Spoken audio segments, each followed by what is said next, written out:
Good evening. We are ready to begin. This Planning Commission meeting is called to order. This meeting has been properly noticed and posted in compliance with the open meeting law. These proceedings are being video recorded as well as presented live on KCLV, Cable Channel 2. You can also watch this meeting live on Apple TV, Roku, and Amazon Fire TV on the Go Vegas app. The Planning Commission meeting, as well as all other KCLV programming, can be viewed on the internet at www.kclv.tv/live. The proceedings will be rebroadcast on KCLV and the web the Saturday after the meeting at 10 a.m., Monday at midnight, and the following Tuesday at 6 p.m. Would you please stand for the Pledge of Allegiance?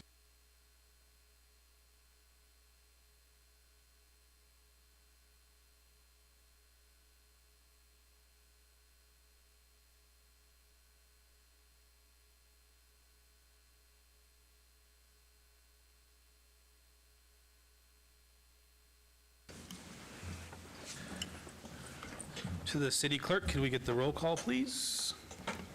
Chair Cherry. Present. Vice Chair Williams. Present. Commissioner Schlottman. Present. Commissioner Rogan. Present. Commissioner Walsh. Present. Commissioner Kasama. Present. Commissioner Taylor. Present. Thanks, Chair. You have a quorum. Thank you very much. To the public here, I call your attention to the information printed in your agenda concerning our actions and the appeal and review process. If appropriate, do we have any additional agendas? No, are we out? Oh, we have some agendas being put up on the, possibly. Also, the second page of the agenda contains our rules of conduct. We appreciate you adhering to these rules so we can have a smooth meeting. Moving on to item number 4, all comments made under this for specific action items will be cross-referenced to those items. Are there any members of the public who wish to speak under this portion of the agenda? Seeing no one, we'll move on to item number 5. Vice Chair, can we get a motion for the minutes? Yes, sir. Through the chair, I'd like to make a motion to approve the minutes of the Planning Commission meeting of May 14th, 2024. Thank you. There's a motion on the floor. Please cast your votes.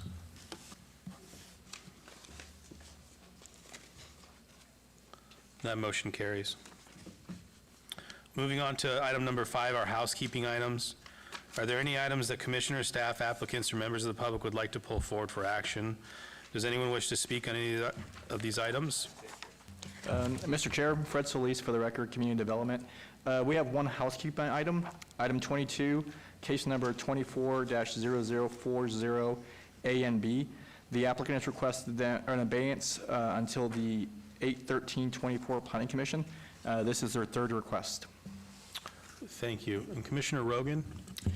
Yes, thank you, Chair Cherry, and through you. This applicant has been working on revised plans in order to accommodate the neighbors' desires, and so I will be submitting shortly or soon those revised plans, and so I think there's good cause to grant the abeyance. Okay. Was there an additional item, too, that you wanted to speak about? Sure. There's a couple of additional items that I have that I'll be requesting an abeyance for. Agenda item 24. It's project number 24-0044 VAR1. It's a similar situation. They'll be submitting revised plans. They, however, need a continuance and abeyance until the September meeting, which I don't know what that date is.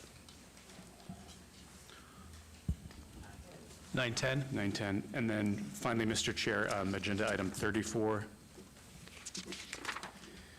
It's project number 24-0106 VAR1. I met with the applicant today, and we're requesting a 1-month continuance to the July meeting. Okay. And I believe it's the July 9th meeting?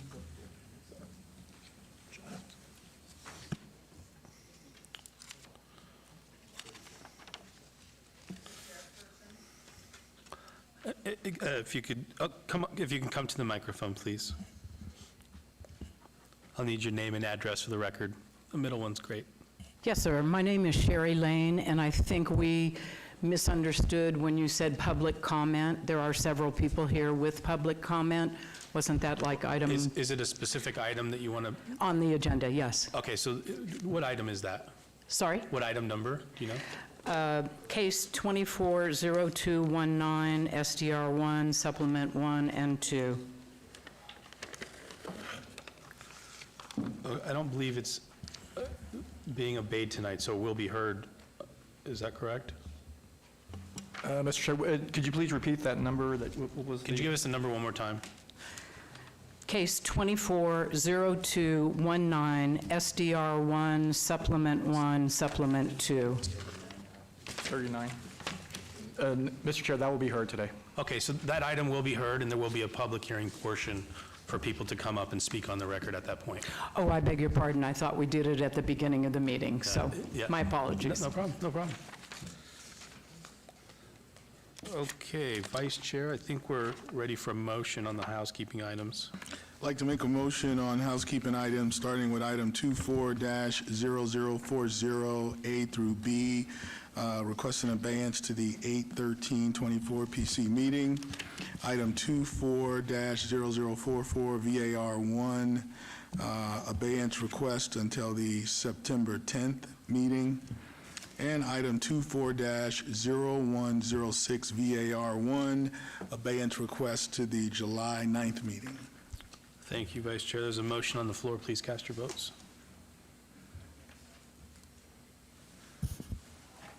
And that motion carries. Okay, moving on to the consent items. Consent items are considered routine by the Public Commission, Planning Commission, and may be enacted by one motion. However, any item may be discussed if a commission member or applicant so desires. Vice Chair, can we get a motion on the consent agenda? Through the chair, I'd like to make a motion on consent items. Okay, there's a motion on the floor. Motion to approve, yes. Motion to approve.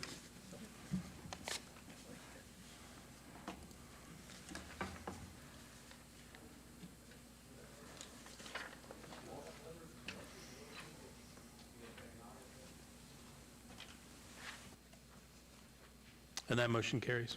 Yeah, Mr. Chairman, item number 7 is final action tonight unless appealed to city clerk in 10 days. Items 8 and 9 are final action unless appealed in 7 days, and items 10 and 11 are also final action unless appealed within 10 days. Thank you. Moving on to the one motion, one vote. The following are items that may be considered in one motion, one vote. They are considered routine, non-public, and public hearing items with staff recommendation of approval. All public hearings and non-public hearings will be opened at one time. Any person representing an application or a member of the public or a member of the Planning Commission not in agreement with the conditions and all standard conditions for the application recommended by staff should request to have that item removed from this part of the agenda.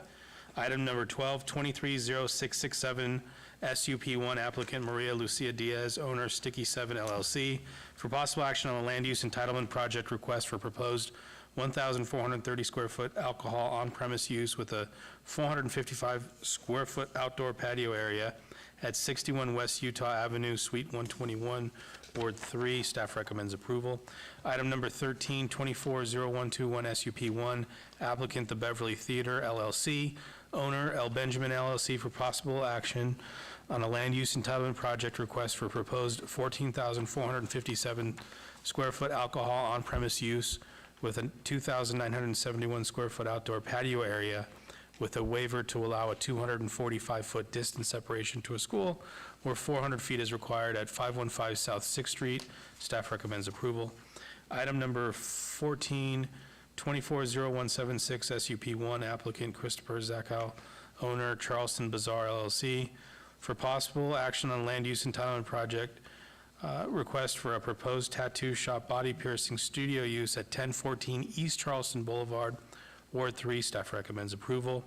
Item number 15, 240184 SUP1, applicant Maribrunch Cafe, owner Ambleside Properties LLLP et al., for possible action on a land use entitlement project request for proposed 2,085 square foot alcohol on-premise full use at 316 East Bridger Avenue, Suite 102, Ward 3. Staff recommends approval. Item number 16, 240191 VAC1, applicant owner Taylor Morrison of Nevada LLC, for possible action on the land use entitlement project request for petition to vacate a portion of public right-of-way on Sky Vista Drive, approximately 480 feet north of Sandstone Rise Drive, Ward 2. Staff recommends approval. Item number 17, 240110 0199 SUP1, applicant Han Cheng LLC, owner Grand Canyon Village LLC, for possible action on a land use entitlement project request for proposed 2,400 square foot tavern, alcohol on-premise full use within a proposed restaurant at 9570 West Sky Canyon Park Drive, Ward 6. Staff recommends approval. Item number 18, 240212 SUP1, applicant Kevin Buckley, owner of the Buckley Tiberti Trust R501, for possible action on land use entitlement project request for a proposed residential accessory dwelling unit use at 3005 Lantern Lane, Ward 1. Staff recommends approval.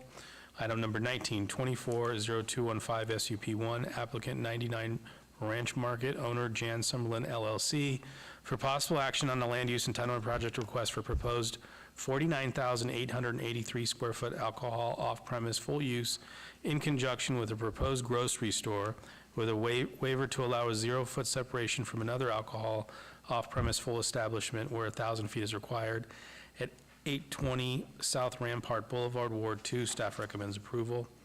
Item number 20, 240217 SUP, applicant Andre Andrade, owner Cannon Real Estate LLC, for possible action on a land use entitlement project for a proposed tattoo parlor body piercing studio use at 5900 West Charleston Boulevard, Suite 3, Ward 1. Staff recommends approval. And finally, item number 21, 240234 SUP1, applicant Norm's Restaurant LLC, owner Westland Fair LP, for possible action on the land use entitlement project request for proposed gaming establishment restricted use, which is 1 to 5 machines, with a waiver to allow 66-foot distance separation from a church house of worship and a 359-foot separation from a school and individual care center where 400 feet is required at 4605 West Charleston Boulevard, Ward 1. Staff recommends approval. And before I go to open it up, I will disclose on items number 12 and 18, I own property within the notification area. It doesn't affect me any greater or lesser. I will be voting on both items. Commissioner Schlottman? Yes, Mr. Chair, on item number 12, I am under contract with the property owner on different properties, so out of an abundance of caution, I'll be abstaining on that particular item. Thank you. Vice Chair? Also through the chair, item 17, I do live in the notification area. However, it does not affect me any lesser or greater, and I will be voting. Thank you. Thank you for the disclosure. And with that, I'll open it up for public hearing on the one motion, one vote. Seeing no one, I will close the public hearing portion and go to Vice Chair for a motion. I'd like to make a motion for approval on one motion, one vote, items 12 through 21. Thank you. There's a motion on the floor. Please cast your votes.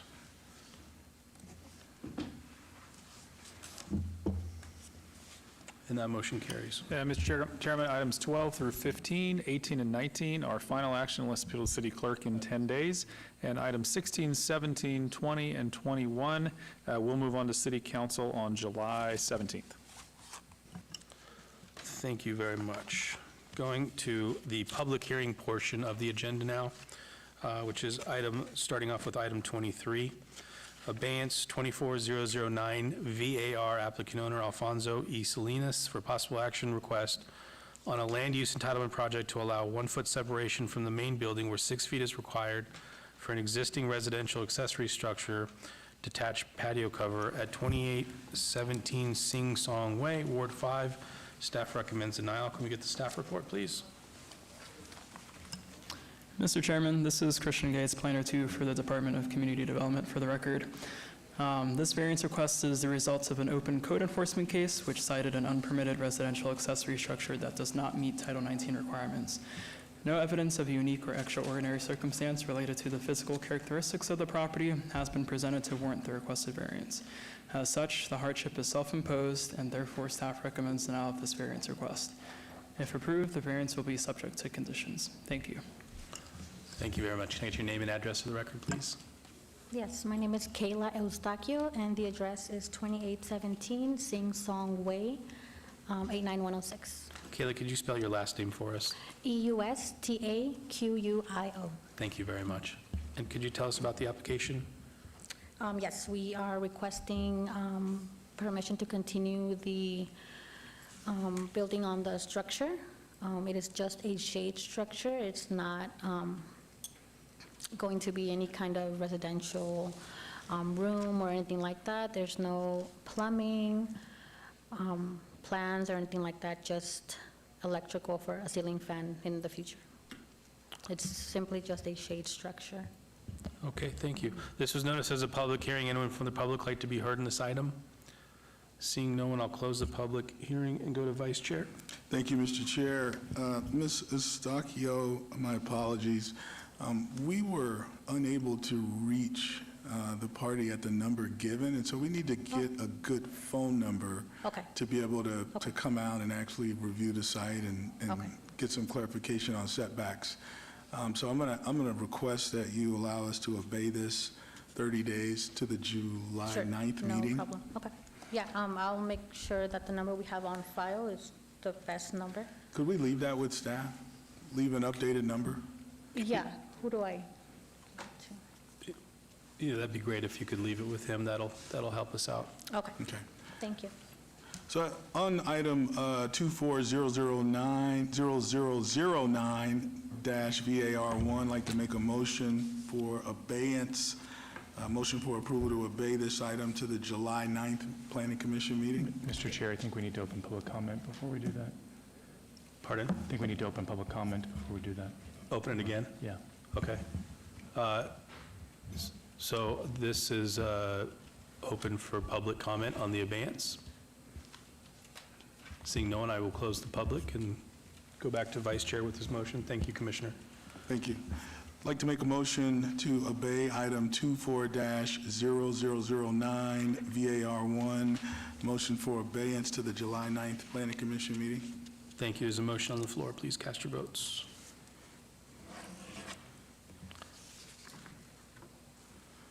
And that motion carries. Okay, moving on to item number 25, abeyance 240120 VAR1, applicant Renee Gomez and owner Renee Gomez and Eileen Gomez, for possible action on a land use entitlement project request to allow a 0-foot side yard setback where 5 feet is required for an existing patio cover, a 0-foot rear yard setback where 5 feet is required for an existing patio cover, a 0-foot side yard setback where 3 feet is required for an existing residential accessory structure, shed 1, and to allow a 2-foot rear yard setback where 3 feet is required for an existing residential accessory structure, shed 2, at 1909 Cedar View Circle, Ward 1. Staff recommends denial. Could we get staff report, please? Mr. Chairman, this variance request is the result of an open code enforcement case. No evidence of a unique or extraordinary circumstance related to the physical characteristics of the property has been presented to warrant the requested variance. As such, the hardship is self-imposed and preferential in nature, and therefore staff is recommending denial of this variance, subject to conditions if approved. Thank you. Thank you. Can I get your name and address for the record, please? Renee Gomez. The address is 1909 Cedar View Circle. Thank you. Would you like to tell us about the application? So we're going to change things around and make it like it should be. I submitted the plans. We're just making it for leisure time activities and to avoid sun exposure. Okay, okay. Mr. Chair, if I could interrupt. I met with the applicant, and they were going to revise the structure so that it complied with code, but there were some variances that you still need. Did you finish your new plans? Yeah, I submitted them. You submitted them to the planning staff? Do you have them? It's right here. Are they in our backup?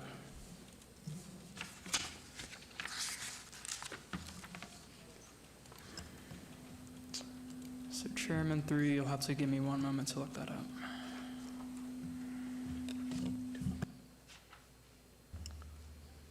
Can you see them?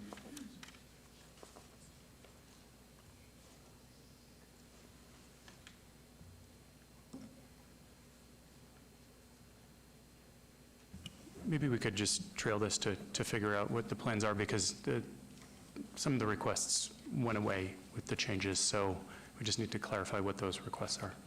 If you could just have us, Mr. Chair, if you don't mind, if you could just have a seat and we just trail this and then move on to the next item while we figure that out. Yeah. Okay. Thanks. Okay.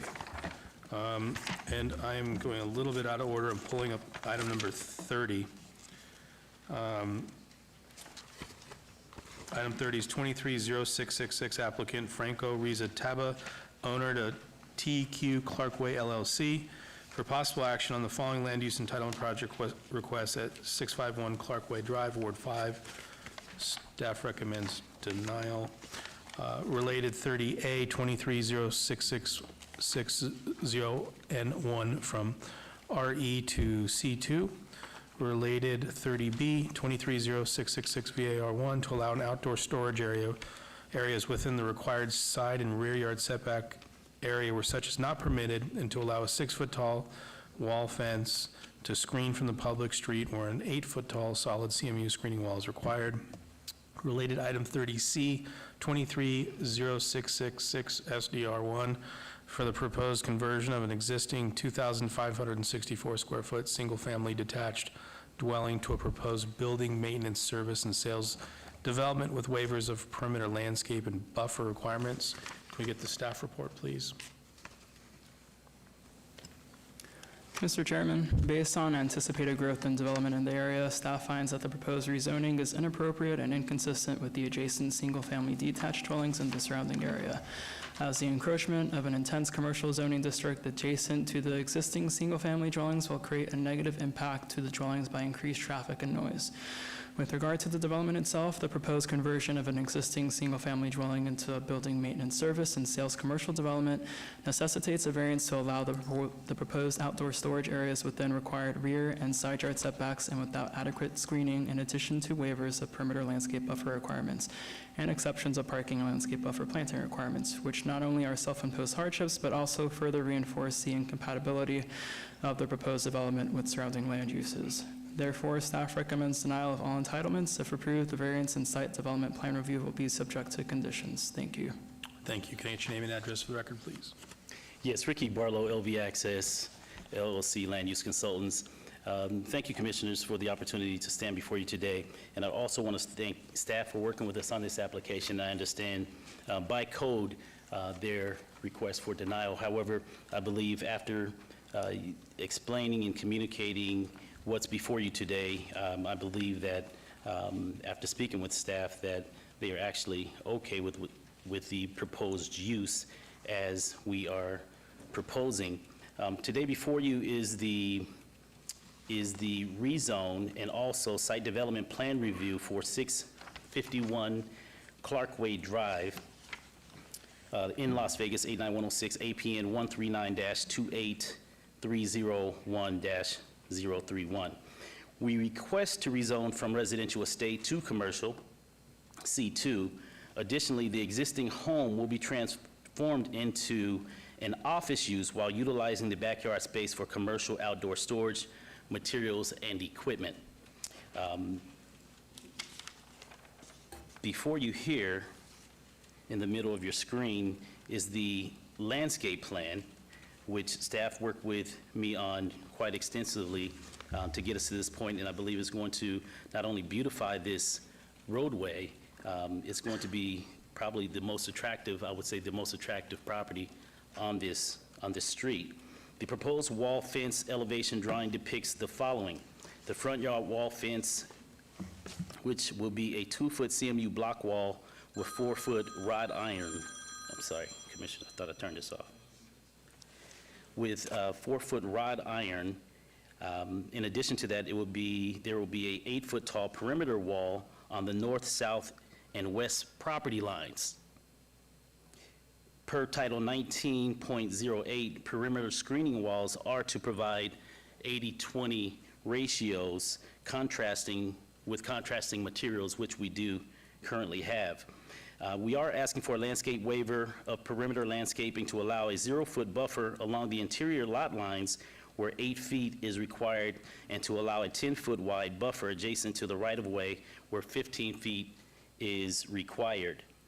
In addition to that, we also are asking for a waiver of Title 19.08.040, which is outdoor storage screening requirements to allow outdoor storage area within the required setback and landscape buffer area to allow a 6-foot tall, 2-foot CMU block with 4-foot wrought iron, front yard screening wall from the public where 8 feet is the CMU, where 8 feet 8 feet is the required use for the required wall.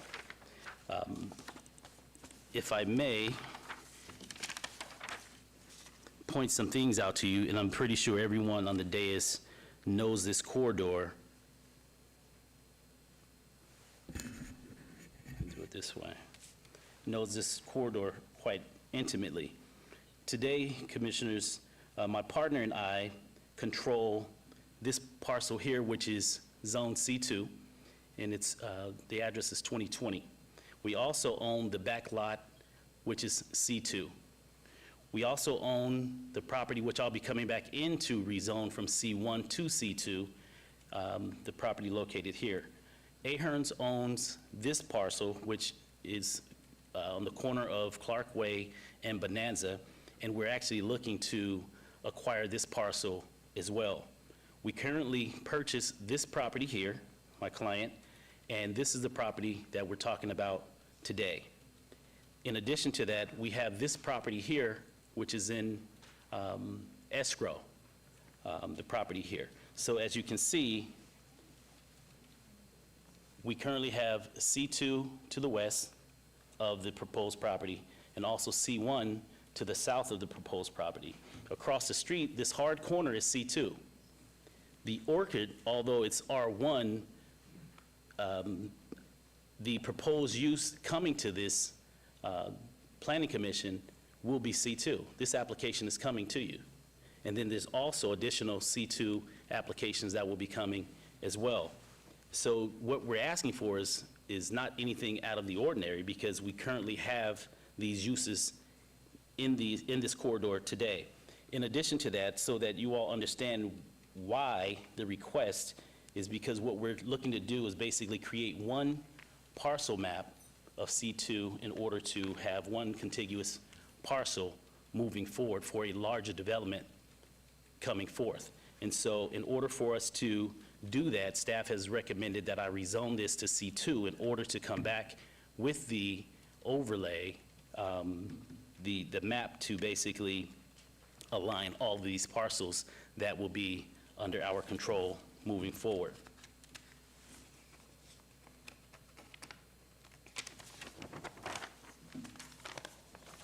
This is the landscape plan, as you can see, and working with staff once again, we want to make sure that specifically as it relates to the 100 plan in action, that's before the City of Las Vegas and under the leadership of the current administration in Ward 5, Councilman Creer, we know the importance and the significance of making sure that this area is beautified. And so we have heavy landscape, which we're basically coming back with 24-box shoestring acacia, 6-gallon red yucca plants for the shrubs, and beautiful trees aligning, as you can see, where the trees will be within the landscape plan, to make sure that this entire frontage of Clark Way, right in, on the frontage street, is beautified, and it'll look very decent and appropriate, specifically keeping with the integrity of the beautification of this street.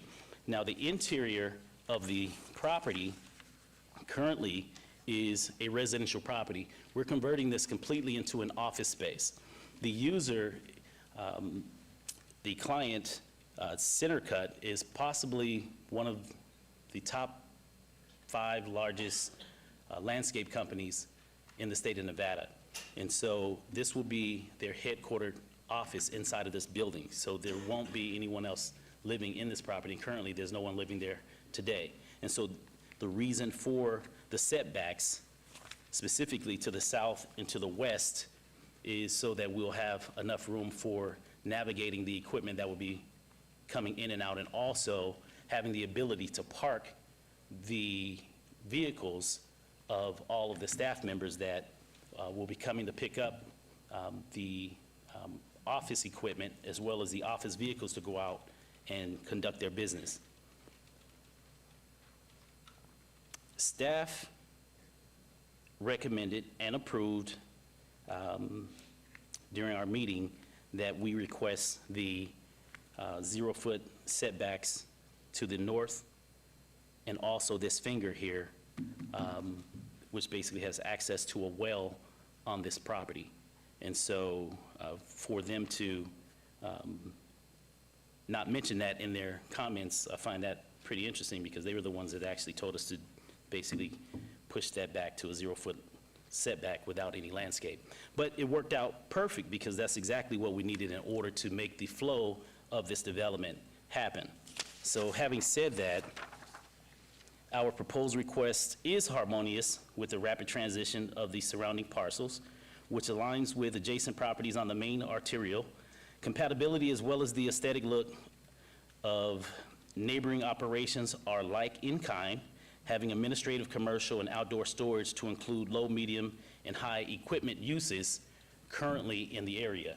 And so for that, we kindly request the approval of this application as it stands. And I will take any comments or questions that you all may have at this time. Thank you. This is noticed as a public hearing. Anyone like to be heard on this portion or on this item? Seeing no one, I will go to the commission. Vice Chair. Thank you, Mr. Chair. Mr. Barlow, I do understand that the transitioning zoning in the area, it's similar to other areas in 89106 zip code area, but can you articulate to us a little further the request for the proposed landscape waivers? Yes. Buffer requirements? I didn't quite understand that. Okay. By code, specifically on a commercial property, we must have landscape buffers to the interior. And so we're asking for a 0-foot landscape to the interior because the public won't see the backyard of all the equipment. But we do have it screened, and we will have it screened by way of the beautification of the gates up front. And that's the screening that we're asking for, which basically will be the fencing and the trees so that all you would see is the beautified frontage of the property.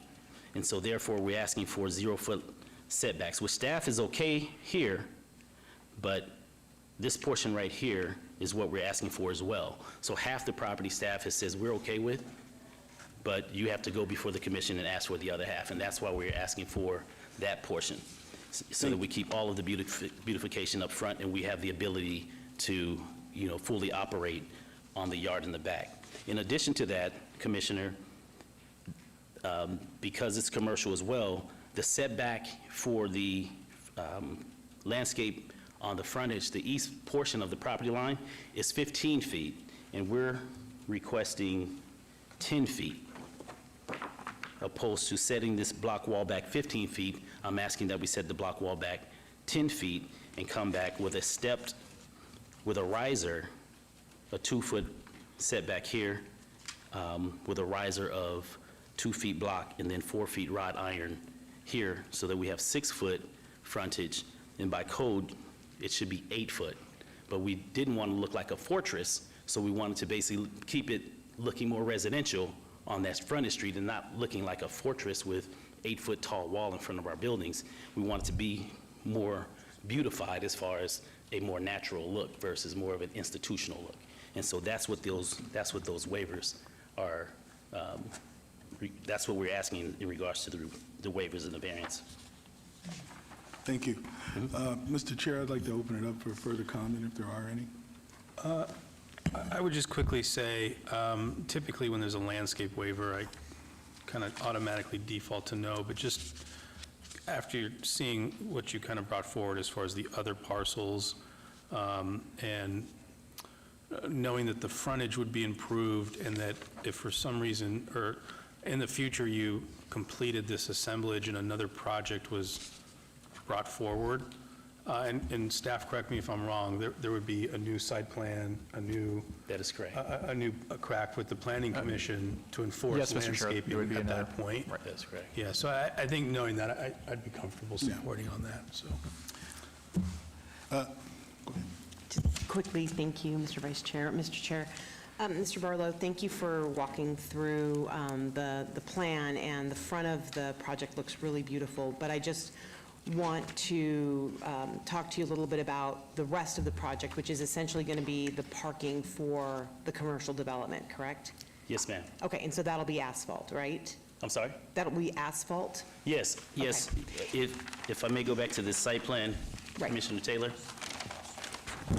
Everything in gray Everything in gray is all asphalt. Okay, So this is where all the parking will take place. And then the storage component, storage yard, will basically be everything in the white. So that's how we depicted it to make it so that you'll have an opportunity to actually see the contrast as far as the two are concerned. So we are appropriately parked, and we do have the appropriate access as far as fire in the radius in ingress and egress of the development. Yes, Okay. ma'am. thank you, sir, and I understand that, and I appreciate the comments about the beautification of the property, but in the city's 2050 master plan, one of their goals is an increase in urban forestry to specifically reduce urban heat island impact, which is caused in part by asphalt that is not shaded. And so I just want to highlight that for you, that it's more than just beautification by not having, having that significant amount of landscape waivers and having 9 trees where 45 are required. That project is not meeting the goals of the 2050 master plan, and further, urban heat island impact is magnified in areas across the city, including this corner. So this is one of the higher areas of urban heat island impact. So I would just really encourage you to think about that as this goes forward, because I have concerns whenever we're going to have just a lot more asphalt and no trees or urban forestry to create shade and to mitigate that urban heat island impact. Yes, ma'am. Thank you. Thank you. Vice Chair, did you want to make a motion? Yeah, so on this item, to move us along here, I'd like to make a motion. I'd like to make a motion for approval on item 23-0666-0N1, items A through C, subject to staff's conditions. Do you agree to staff's conditions? I do, Mr. Vice Chair, I do. Okay, there's a motion on the floor. Please cast your votes.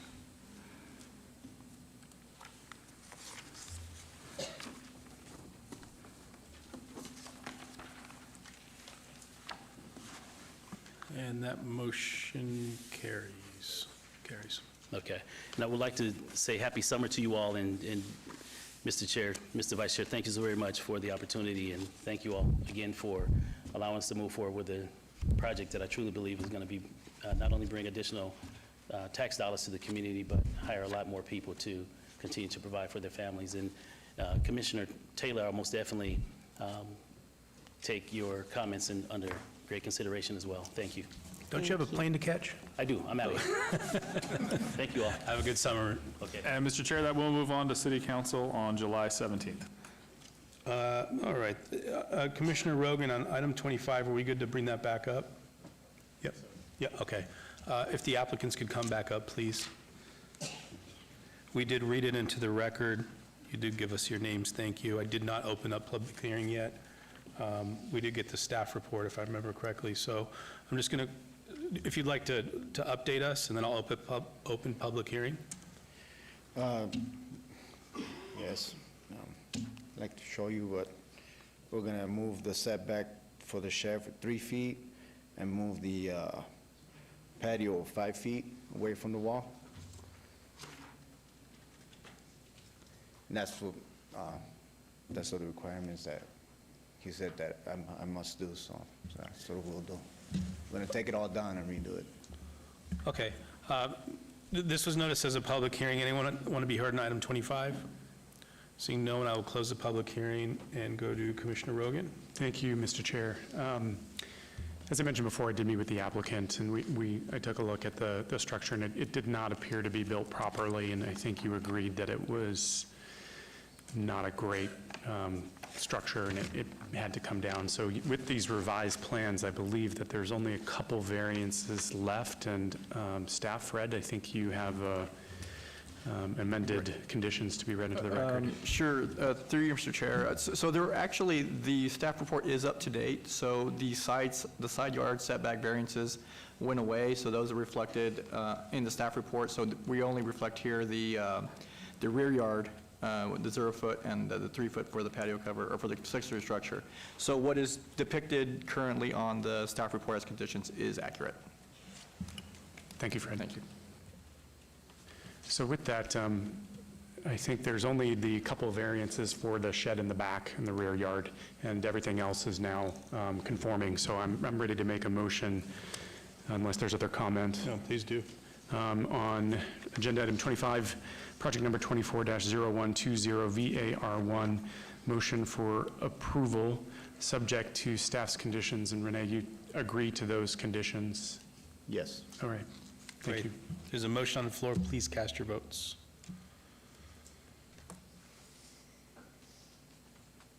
And that motion carries. And that is final action unless appealed to the city clerk in 10 days. Thank you. Thanks. Okay, moving on to item number 26, abeyance 240167, applicant Umar Malik, owner United States of America, for possible action on the following land use entitlement project request generally located at the southeast and southwest corner of Schaumburg Road and Ann Road. Staff recommends,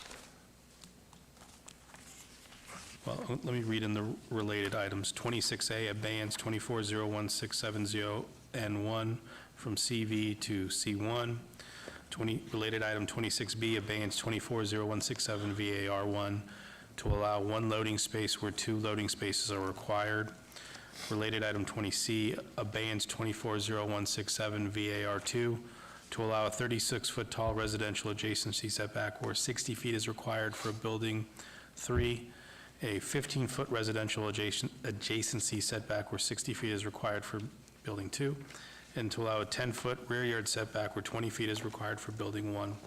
Related item 26D, abeyance 240167 VAR3 to allow an 80-foot lot width where 100 feet is required. Related item 26E, abeyance 240167 SUP1 for proposed car wash full service or auto detailing use. Related item 26F, abeyance 240167 SUP2 for proposed drive-through use. Related item 26G, abeyance 240167 SUP3 for proposed 4,500 square foot alcohol on-premise full use. Related item 26H, abeyance 240167 SUP4 for proposed 4,000 square foot alcohol off-premise beer wine use.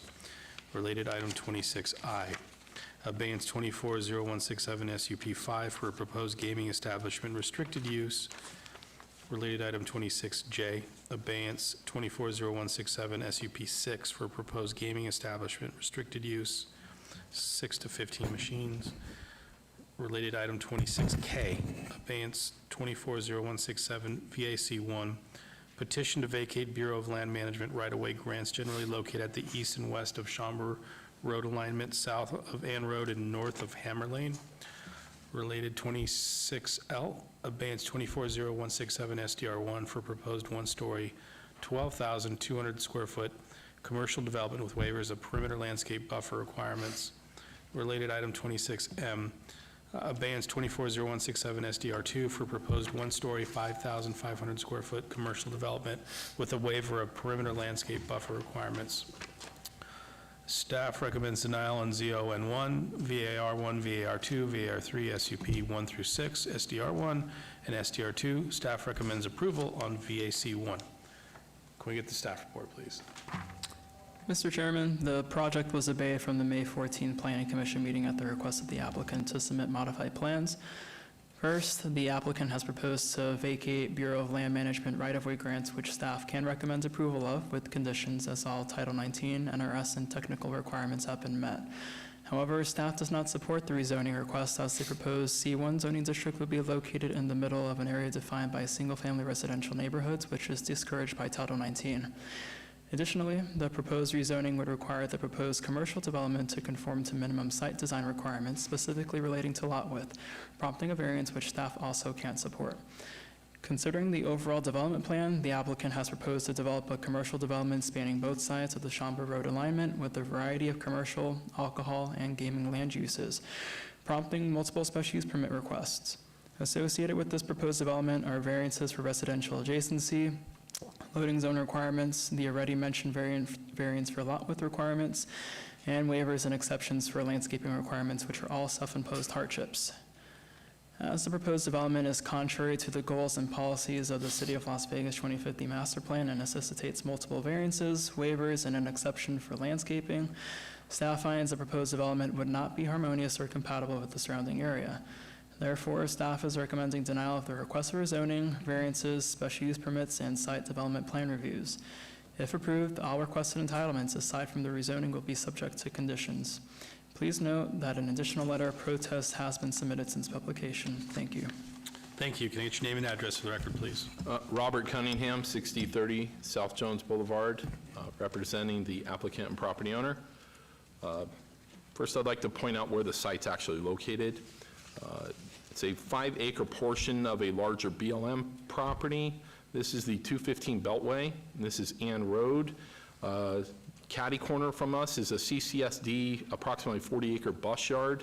Located to the west of that is a mini storage from the freeway, and then there's a proposed townhome development that's under construction right now. Our site is actually diagonally cut by a 100-foot wide right-of-way, which is a kind of an unusual situation. So we end up with two pieces of the property, two triangular pieces of the property on each half of the road, making it very challenging to develop. Kind of a unique thing that you don't see very often, creating very narrow portions of the property at the north and the south tips, and wider portions at certain areas where we have to try to fit in buildings.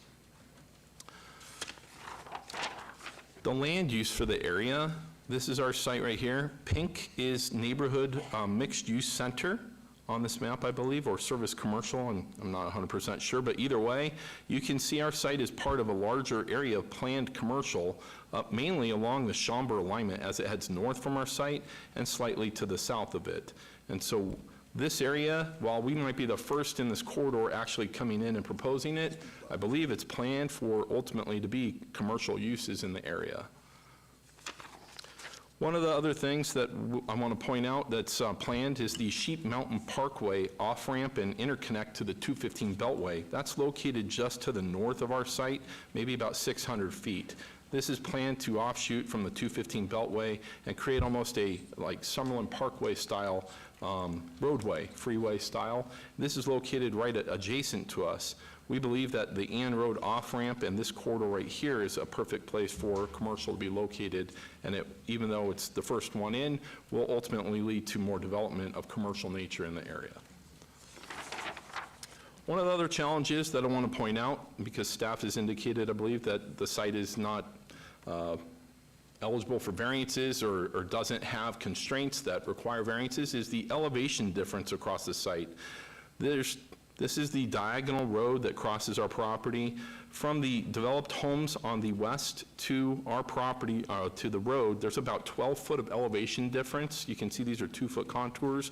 And then the elevation of the homes over here has been elevated approximately 6 to 8 feet in the air above our site. And then going the other direction, we have about 10 feet to 12 feet of elevation difference from the road down here. On top of that, there's 2 drainage channels, large, that's what these areas are here, crossing our property. So with all of those encumbrances, the shape of the property, the elevation change, a road diagonally cutting it through the middle of the site, we believe that this site is a perfect candidate for variances, and we've applied for them, or they've been applied through the process. So that's why you see a slew of variances on this property. It's very challenging to develop. So this is just a wider view of the contours of the area. And here's our proposed site plan that I'd like to briefly go over. So let me orient it in a north orientation, I guess, so that everyone sees. This is Ann Road on the north. This is Schaumburg that cuts through the property. Schaumburg is planned to be approximately 100-foot wide right-of-way, flare out to even wider with exclusive right turn lanes, and ultimately this will be a signalized intersection of the freeway off-ramp at Ann Road and Schaumburg. A very big arterial intersection is more or less what's planned there. What we're proposing here is a gas station with a car wash located on this corner of it here. We have the car wash facing the intersection and the gas station and C-store facing this, with pumps facing Schaumburg located in this area here. This has 3 proposed entrances to be able to help facilitate vehicles coming in and out of it. On the other side of the road, we're proposing to have a retail establishment right here. So this is inline retail and office. And then over here, this would be the restaurant tavern building. And then over here, a proposed fast food restaurant with, right now, drive-through planned on it. We have 2 exits and entrances planned on this site. This is the site, the landscape plan. As you can see, we're proposing to put in adequate number of trees throughout our property to try to meet, the intent is to meet all of the code requirements for the landscaping of the property or exceed them. We have pockets where we can even plant additional landscaping as we move forward, so if additional trees are required or anything of that nature. We believe this is a really good fit for the area. It's a perfect location, even though it's challenged. Making this residential, I believe, or office is going to have similar challenges and similar variances filed for it. We think that this, given all the constraints, is a good candidate for the area, and we would hopefully ask for your approval and answer any questions you have. That's going to conclude my brief presentation tonight. Thank you. Thank you very much. This is noticed as a public hearing. Anyone from the public like to be heard in this item, please come up to the podium. If I could just have you step aside. We do have 3 microphones. I'll need your name, address for the record, if you're for or against, and the reasons why. Excuse me. My name is Mitch Allen. I reside at 10797 San Milan Avenue, which is part of the Montelato development, which is basically in front of or behind the proposed, I guess, retail, commercial, office building that was just presented. I would start off by saying this is my first meeting, but thank you for your time and your efforts. It's got to be difficult to try and balance land development, economic development, along with quality of life. And this project, to me, doesn't seem like it's a fit for that neighborhood. It was a CV, BLM property-owned or state-owned land. It's per his admission, it's going to be difficult to build out because of the contour of the land. And quite frankly, we're less than 5 minutes away from the Cheyenne exit on the 215. We're less than 5 minutes away from the Hualapai exit on the 215.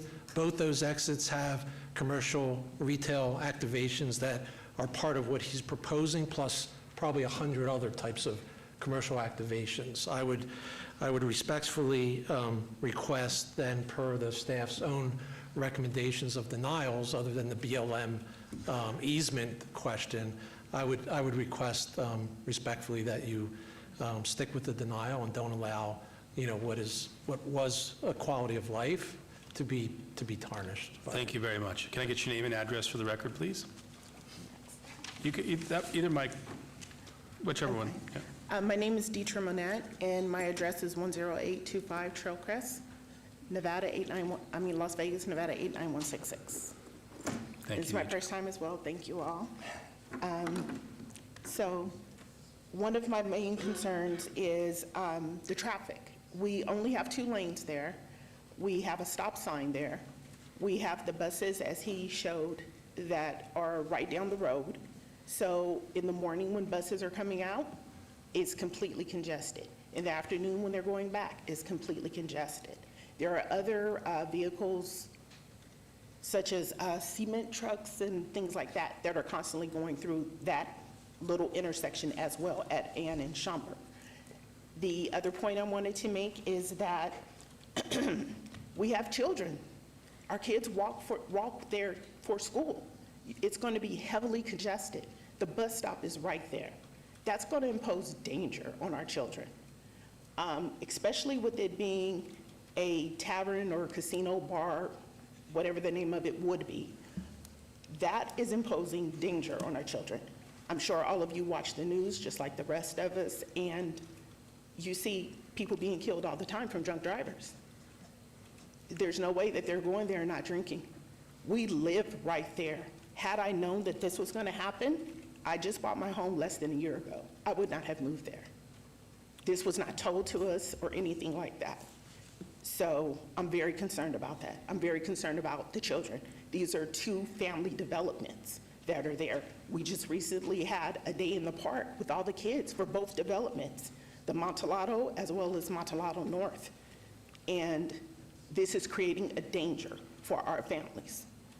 That's not to alleviate that potential crime, theft, and everything else that comes with shopping centers. It's just normal, it happens. Well, it's in our backyards now. It's being proposed to come into our backyards, literally. Yep, thank you, Deidre. Thank you. Can I get your name and address for the record, please? Hey, how you doing? My name's Jason Martin. If I have visual stuff, do I put it here? Is that how that works? Yeah, please, and if, I just ask everyone that we don't have repetitiveness, if there's anything specific points for a land use application, that's. Sounds absolutely great there. Honestly, from what I've got from the sentiments, I'm sorry, my name's Jason Martin. I'm over at 10824 Power Hike Avenue, Las Vegas, Nevada, 890166, is that? I think so. There you go. So anyways, this is what was proposed initially from the gentleman that was up here initially over here. As far as anything, there's actually, I'm a little bit more of the mixed emotions with all this kind of stuff. A lot of the neighborhood definitely wants some of these kind of facilities around. Everything east of Schaumburg over there, gas station, that would be absolutely very convenient for us. That would be, I really personally don't have any issues with anything on the east side of Schaumburg. If anything there, it'd be a nice little place to be able to grab something on the way to or from these residences. We have several hundred houses that are now in Montalado North with the reserves as well as the landings. We all kind of move there with families expecting to have a nice quiet community that can do that. I don't know if I know obviously you have certain zonings over here. I'm obviously not in any power to be able to change any of that necessarily, but that being said, I went ahead and put together an idea because I'm all here about solutions, not necessarily bringing up the problems, which is unfortunately what you hear a lot of, I'm sure. So as it is there, a lot of the things that he wanted to have changed was, hey, let's move things back, let's get as much space as I possibly can capitalize on.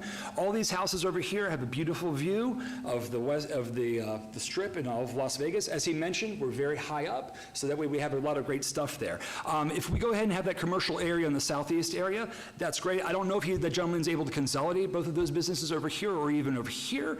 That might be a compromise that he reaches. He mentioned that he owns all this little land down here. I don't know what he owns over there, but as it can be, as he mentioned, there's an Epic Storage over here on the east side right next to the highway. So already there's an obstruction and a kind of a commercial thing. There's the townhomes going over here.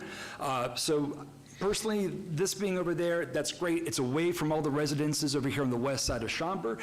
As Ms. Dietrich mentioned over there, we have a bus stop. It would be fantastic if you guys could just take all that land over there on the west side that's zoned for commercial and make it a little park. Have a place where a bus can go over there and have a safe place to be able to I go don't ahead mean and to grab cut you it. off. I need to stick with the site that we're at and the specifics. That's actually part of it right down there, sir, in the bottom left-hand corner, in the southwest corner, which is actually where one of the places is actually being offered. That could be a great little park where a bus could actually be right next to the depot. So fantastic, goes right over there, can drop things off, get on the highway, and boom, hit Centennial High and a lot of other different things. So in addition to that, it adds a little bit of beauty and a little bit of extra value to the residences around there. The stuff to the north on the other side that isn't part of the site, I just need to stick Correct, to the absolutely. site. So I'm just if you have any talking more about comments this. specific to that, we can keep going, otherwise I need to go to the next person. No problem. I mean, that's everything that has to do with this little spot of land right there, correct? Yeah. Okay, great. So as it is, that's all a great area that can be converted to a park area, and we can still have that compromise of having some commercial stuff to the east. Thank you very much. So Thank you for your comments. Can I get your name and address for the record, please? Jack Hancock, 10830 Trailcrest Avenue, 89166. Thank you, Mr. Hancock. Okay, it was mentioned just a little bit, but one of my primary concerns, there was an accident with one of the cement trucks on the northeast entryway on 215. They had to call in a crane and everything else, and it took about 7.5 hours to get that cement truck out of there and those lanes blocked. What would it mean if all those buses, school buses that are supposed to be going out and picking up kids, were blocked off for 7.5 hours from that bus depot in any of the 4 directions? Because they go and come back in all 4 directions. And I know most of the parents I know need to know where their children, when they're going to get home and when they're going to leave. If there's any exceptions to that, it causes turmoil in the house and the home. So that's the only thing. Now, they may say they'll widen them or whatnot. I've only been in Las Vegas 10 years. but I found that when it comes to adding on to roads and entryways and everything like that, the businesses go up way before the roads catch up for the entry and exits. And I'm just saying, boy, that's rough on our kids if anything happened at any 4 of those intersections. That's all I got. Thank you, Mr. Hancock. Thank you for your time. Y'all have a good evening. You too. Thanks for your comments. Hello, I'm Robert Weber. I live at 10836 Gentle-Crest Avenue, which is the Montebello North. I am very much approve your denial for that area. We live there. When you try to come out from Ann to go by, there is a bus yard there, and when we go out for lunch, because I work from home, there, everybody else is correct. The buses line up all the way from 215 to Schaumburg. Then all the other people that live on Schaumburg that come to Ann and turn, and then you have the rock trucks coming. It is an extremely busy intersection. To try to add another business right there with what everybody's talked about too, the bus stop for the kids, right where they're proposing is the beginning of the trails that you run the bike trails through from Epic Storage that go through. That is a heavy family area. To propose a business with alcohol and gaming, which we know that brings, it's very much a hazard to bring in other areas through there, and it's just a stop sign there now. And if any of you come there, most people run that stop sign a lot. And to bring the business proposing, where we just moved in, to have a business that close to the other area, where there's just like a little 4-foot fence, that other people are gonna hear loud noises for people, all the activities that are associated with that. And like I say, it's a heavy family area that goes through. There's a lot of kids, we see them walking all the time. And to bring businesses that are proposing, it's not a good fit for the area. So we strongly do not want businesses coming in. There's plenty of other space in other areas, and like the other people pointed, there's several car washes and businesses on every other exit. And if any of you have driven by, you won't be able to see any of the businesses they're proposing from the street. So are we gonna have big signs put up to block our views? Right, so we're strongly against any commercial business in a residential area that's extremely quiet as it is now. So I please recommend take your staff's recommendation and please deny them coming in. Thank you for coming out. Appreciate your comments. Thank you. Thanks. Anyone else from the public like to be heard in this item? Seeing no one else, if I could have the applicant come back up, give you a chance to have a little rebuttal.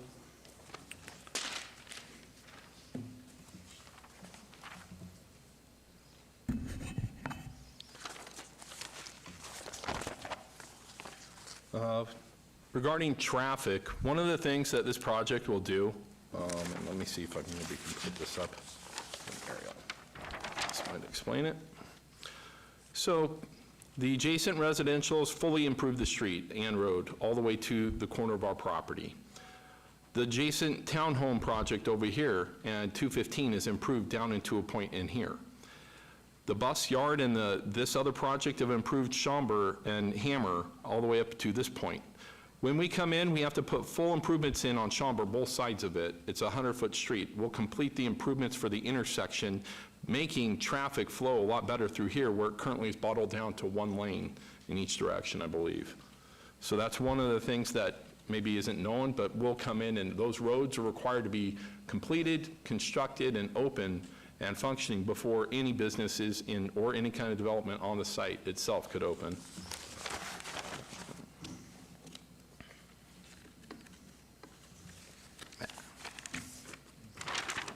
See some other stuff. One of the things that was talked about was views. And for this example, I want to show you this. So the homes that KB Homes built over here, they don't have a full height 6-foot wall. They have a retaining wall, actually I have a picture of it, that goes upwards of 6 to 8 feet in height. And then on top of it, they have view fence. So here's an example. Here is the corner of Ann Road, and this is Schaumburg right here. You can see the home that sits right this corner, how it's elevated up 4 feet, and then they came and terraced another 6-foot-high wall, retaining wall on it. This sits 10 feet above Ann Road right here, and then they put view fence along here. You can see that from Schaumburg to here, there's almost another 10 foot to 12 feet of elevation difference. In order to develop this site, we have to take our access from Schaumburg, which means we'll be cutting down the grade of the site so that we have the appropriate level of access here, because we can't have vehicles climb a hill and then, hit up here. So we'll be lower than this already. Now, we'll probably be in the neighborhood of about 5 to 6 feet lower on average on our property than where the grade is currently today on the edge of the property. They're elevated somewhere in the neighborhood of 6 to 10 feet above our site already. And so we think that the combination of the two will put it in a way where it's going to best minimize their views. Our buildings are all single story, approximately 20 to 23 feet in height. They may still have, some of these 2-story homes have views over the top of our buildings and still see. Well, we understand views aren't preserved by the city. We think that having single-story development on our site, only 20 feet in height, still allows them for that view option on their property. I think that's about the general gist of the rebuttal I have. I'm sure that you have other additional questions. I'd be happy to answer those. Thank you. Thank you. I will go to the commission. Commissioner Kasama? Thank you, Chair. So regarding this item, do understand both sides to it.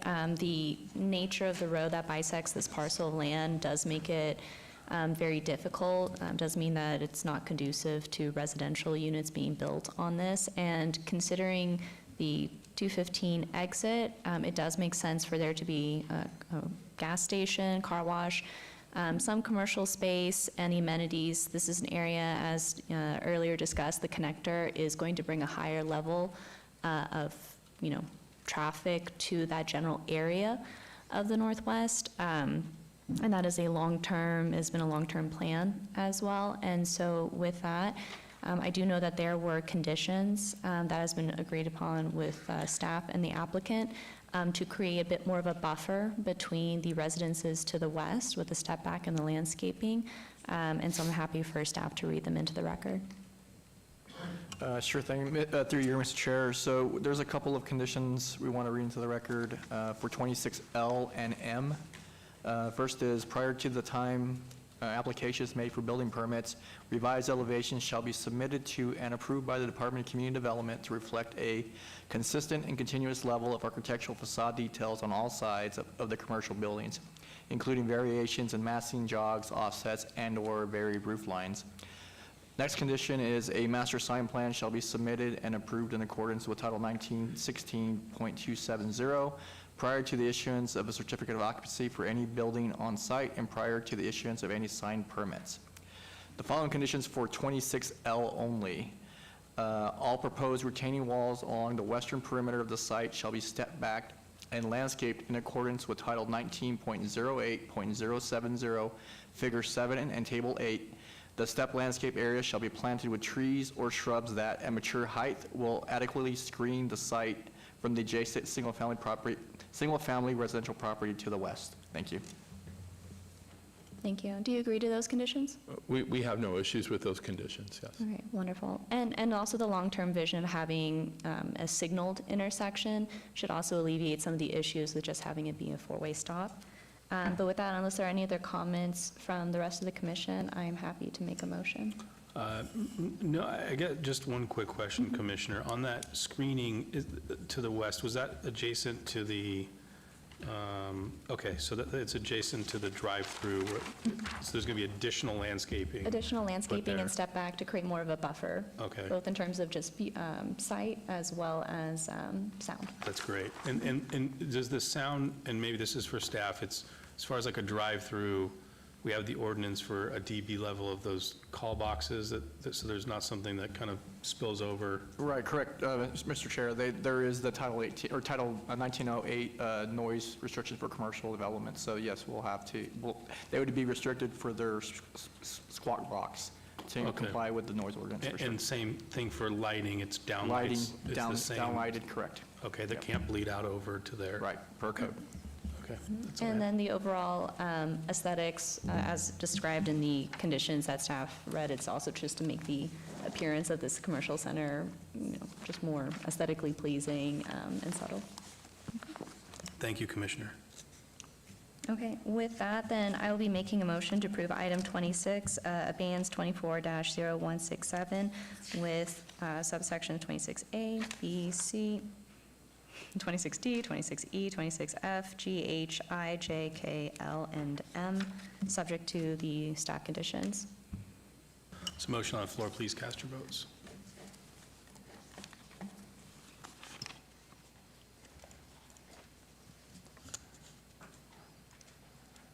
That motion carries. And those items will move on to City Council on July 17th. Thank you. Thank you. Okay, moving on to item number 27, abeyance 240175, SUP applicant In Chun Lee, owner CIM 116 North 3rd LV LLC, for possible action on a land use entitlement project for request for proposed 8,526 square foot alcohol on-premise use, full use with a 353 square foot outdoor patio area at 116 North 3rd Street, Ward 5. Staff recommends approval. Can we get the staff report, please? Mr. Chairman, the proposed alcohol on-premise full use is compatible with the surrounding land uses, which are characterized by casino, restaurant, and retail land uses. Therefore, staff recommends approval of the requested special use permit, subject to conditions. Thank you. Thank you. Can I get your name and address for the record, please? Good evening, Commissioners. My name is James Yu, 2560 Montessori Street, suite number 208, Las Vegas, Nevada, 89117, representing the owner. Thank you. Would you like to tell us about the application? And with me is the general contractor of the project, Young Yi. Hi, my name is Young Yi, MJ Construction, working for Yama Sushi and Korean Barbecue Restaurant. Thank you. Would you like to tell us about the application? Sorry? Would you like to tell us about the application?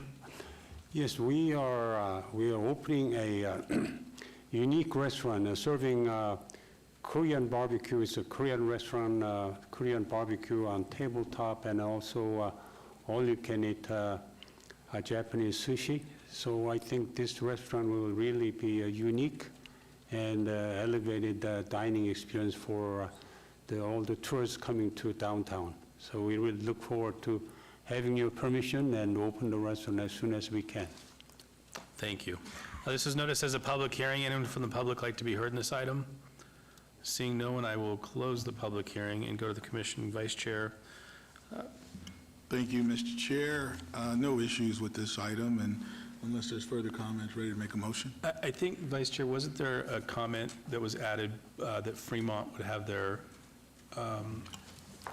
They Chair, approved the design? is that, right, that's correct, Mr. Chair. The Fremont Street Experience will have the review, the design review for the exterior of the business. okay. And, Mr. Chair, the way that condition reads is that it's condition number 1 on the SUP. All exterior building improvement, including signage, shall be subject to Fremont Street Experience LLC's review and approval, subject to Title 11.68.120.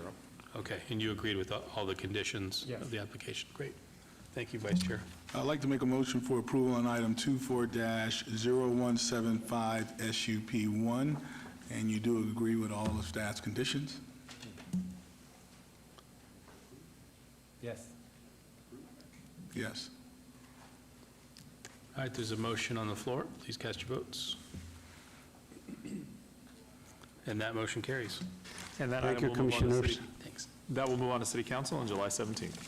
Thank you. Moving on to item number 28, 230430, VAR1, applicant owner Marco Antonio Velasquez and Santos Inez Velasquez, for possible action on a land use entitlement project request to allow a 0-foot side yard setback where 5 feet is required, and to extend into the front yard setback area where such is not allowed for an existing patio cover, and a 0-foot side yard setback where 3 feet is required for an existing residential accessory structure at 4016 Butte Circle, Ward 3. Staff recommends denial. Can we get the staff report, please?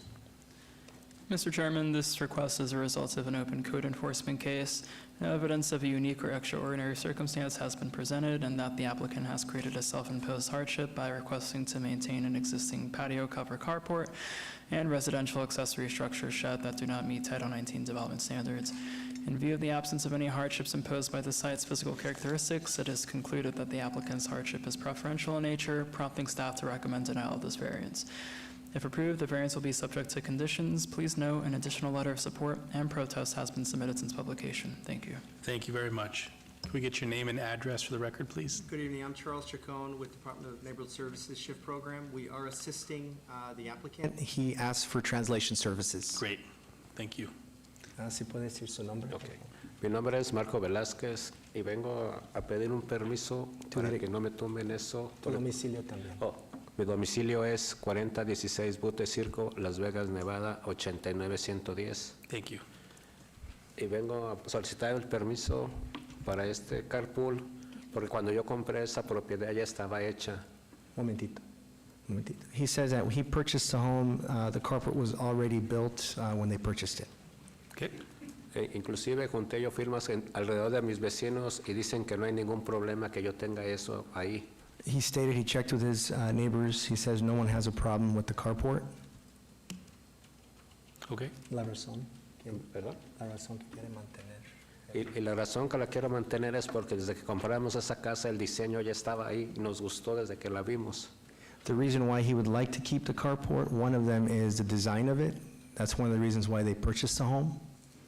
¿Y las otras razones? La otra razón es porque los paneles que pusieron también.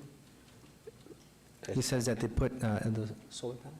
Sí, tienen unos paneles. It has solar panels on top of the roof of the carport that he says he has. Y se me haría a mí mucho gasto andar. He says it would disorganize his household if it was to remove the carport because of the panels. And I believe another part of that justification was for safety as well as for the sun, protection for his vehicles. Okay, thank you. Gracias. All right, this was noticed as a public hearing. Anyone like to be heard in this item? Seeing no one, I will close the public hearing and go to Commissioner Schlotman. Yes, thank you. Was this part of the SHIFT program? Yes, sir. Okay, so we've seen a lot of these in the past. I've looked at this one, and if you look at an aerial, it's integrated into the roof line. A lot of these structure or houses within this general area have accessory structures, and we've approved those in the past. You know, I'm willing to go along with what we've done in the past. However, I just want you to ask the applicant, just so they have a really good understanding, if they know that they're going to end up having to pull a building permit and get this approved, if approved by planning tonight. Él quiere que usted entienda que si está todo aprobado, vas a tener que obtener un permiso para mantener todo. Okay. He understands. Okay, and they may or may not approve the structures, so he's going to have another battle, but other than that, I'm ready to make a motion. Okay, please do. And has he read the conditions and agrees to all conditions of approval? Yes, sir. Okay, thank you. Mr. Chair, on item number 28, 23-0430, VAR1, move to approve, subject to staff's conditions. Thank you. There's a motion on the floor. Please cast your votes. And that motion carries. And that is final action unless appealed to the city clerk in 10 days. Thank you. Thanks. Thank you. Thanks. Moving on to item number 29, 23-0506, VAR1, applicant owner Gabriel Vasquez et al.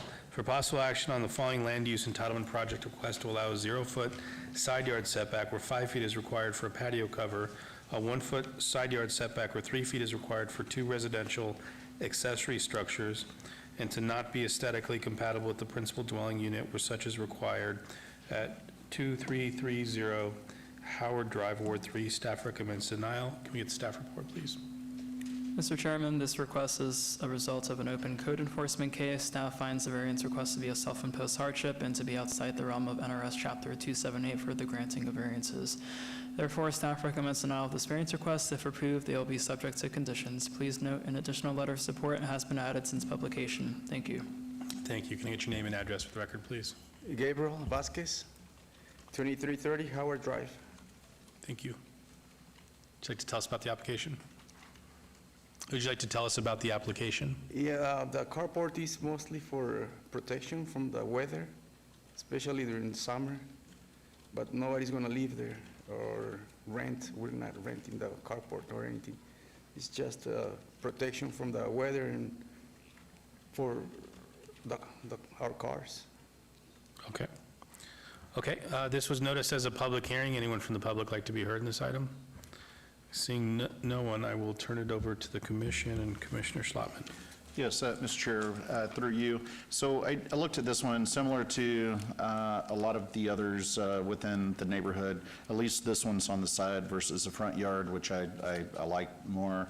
But I would say the norm in this neighborhood is, you know, every house around this one has some sort of carport in the front or side. So I'd have to say it's harmonious and compatible with the neighbors. Yes? Oh, I have some of the neighbors signed the paper where they say they don't have any problems with. We'll take that, if you don't mind, so we can put it on public record.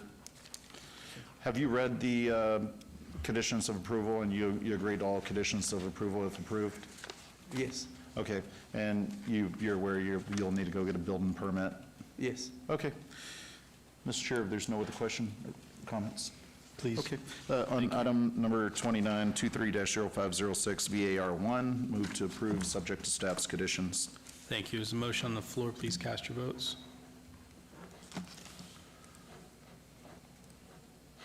That motion carries. And that item is final action unless appealed to the city clerk in 10 days. Thank you. Thank you.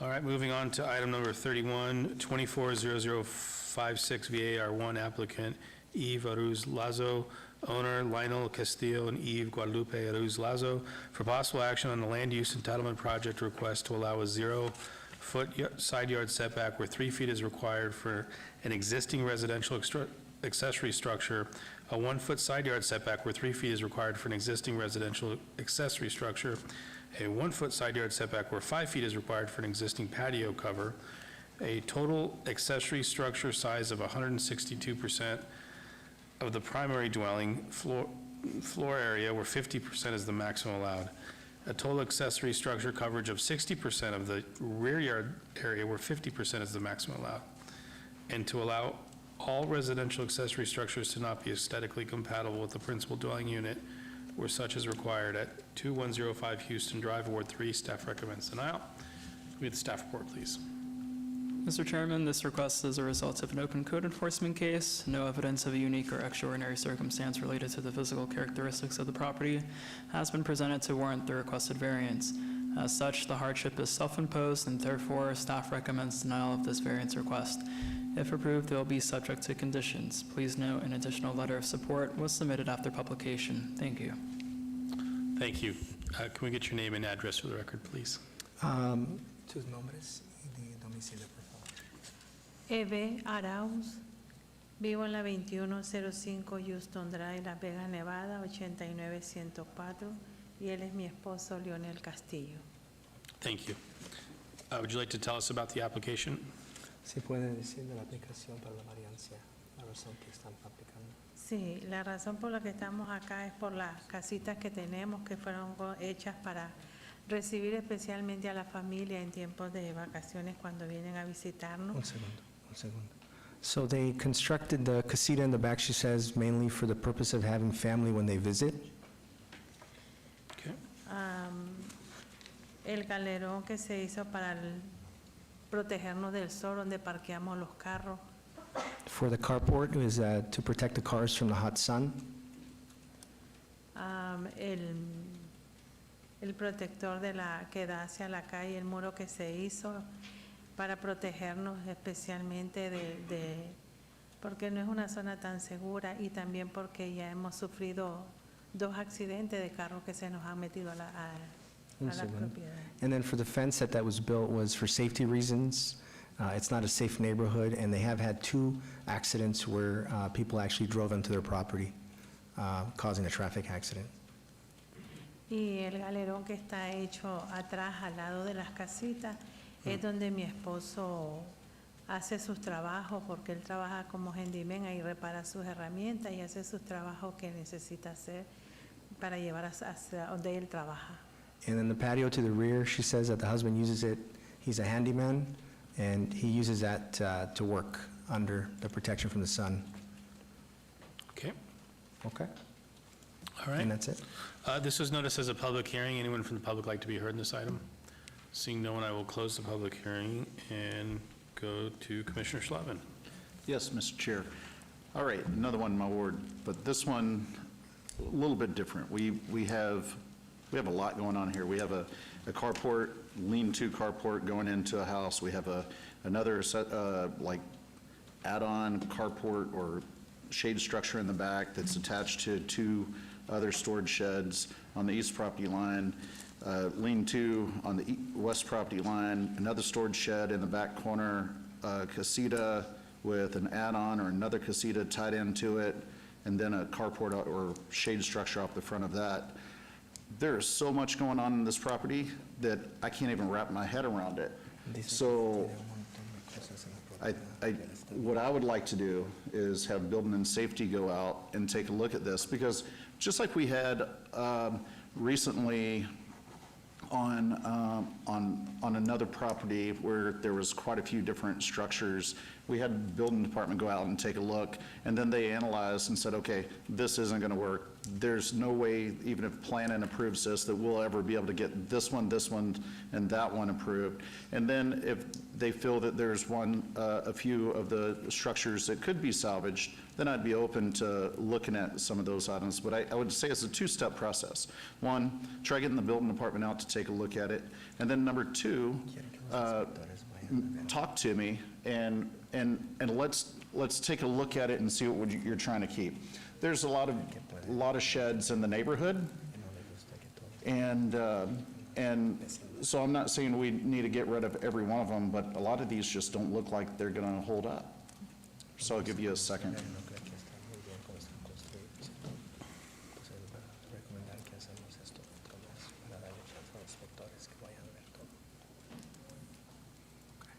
So they understand. Would you like 30 or 60 days? Would 60 days be better for you to be able to schedule that and then to be able to get a hold of me? Building and Safety does do courtesy inspections, the 115s for the shift program. At this time, being that it is the summer and everything, 60 days would be great if you can, sir. Okay, that's perfect. And then you can get my telephone number from staff and then give me a call after Building and Safety's gone out there, and then that way we can look at what's remaining on the application before it comes back to Planning Commission. So. That's great. I think that clarity is going to help out a lot for everyone. Yes, perfect. Mr. Chair, if there's no other comments, ready to make a motion for advance? I'd like to make a motion on item 31, 24-0056, VAR1. Move to hold that in advance till the August 13th, 2024 Planning Commission hearing. Okay, there's a motion on the floor. Please cast your votes. And that motion carries. Thank you. Thank you. Thank you very much. Thank you. Moving on to item number 32, 240100 SUP1, applicant Home Depot USA, Inc., owner HCM Delaware LLC, for possible action on a land use entitlement project request for proposed automobile rental use at 9705 West Charleston Boulevard, Ward 2. Staff recommends approval. Can we get the staff report, please?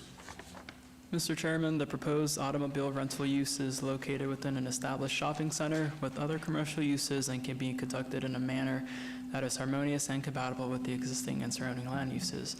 As such, staff recommends approval of the requested special use permit subject to conditions. Please note that additional letters of protest and support have been submitted after publication. Thank you. Thank you. Can I get your name and address for the record, please? Sorry, what was that? Can you get your name and address for the record? Yes, Sorry, I'm a my little name is nasally tonight. Cassandra Permenter, and I'm from Phoenix, Arizona. Cool. Would you like to tell us about the application? Yeah, so what we are proposing is rental trucks on the Home Depot property, just so that customers that are purchasing larger items are able to take them with them that day. Not every Home Depot customer has a larger vehicle that can hold everything that they need, so this gives them the opportunity to rent those vehicles that day and take any items they need, or even if they just want to rent the truck for moving or anything like that, then that gives them the opportunity to do so. Great. Okay, thank you. This was noticed as a public hearing. Anyone like to be heard on this item? Seeing no one, I will close the public hearing and go to Commissioner Walsh. Thank you, Mr. Chairman.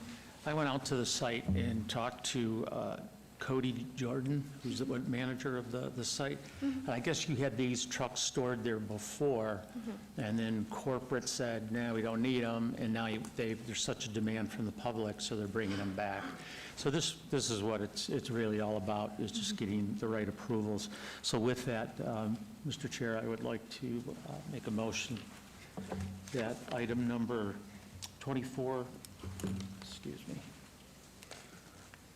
240100 sub 1 special use permit approved as is.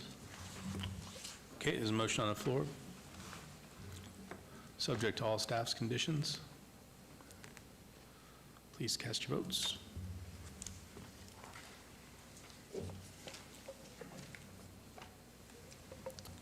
Okay, and that motion carries.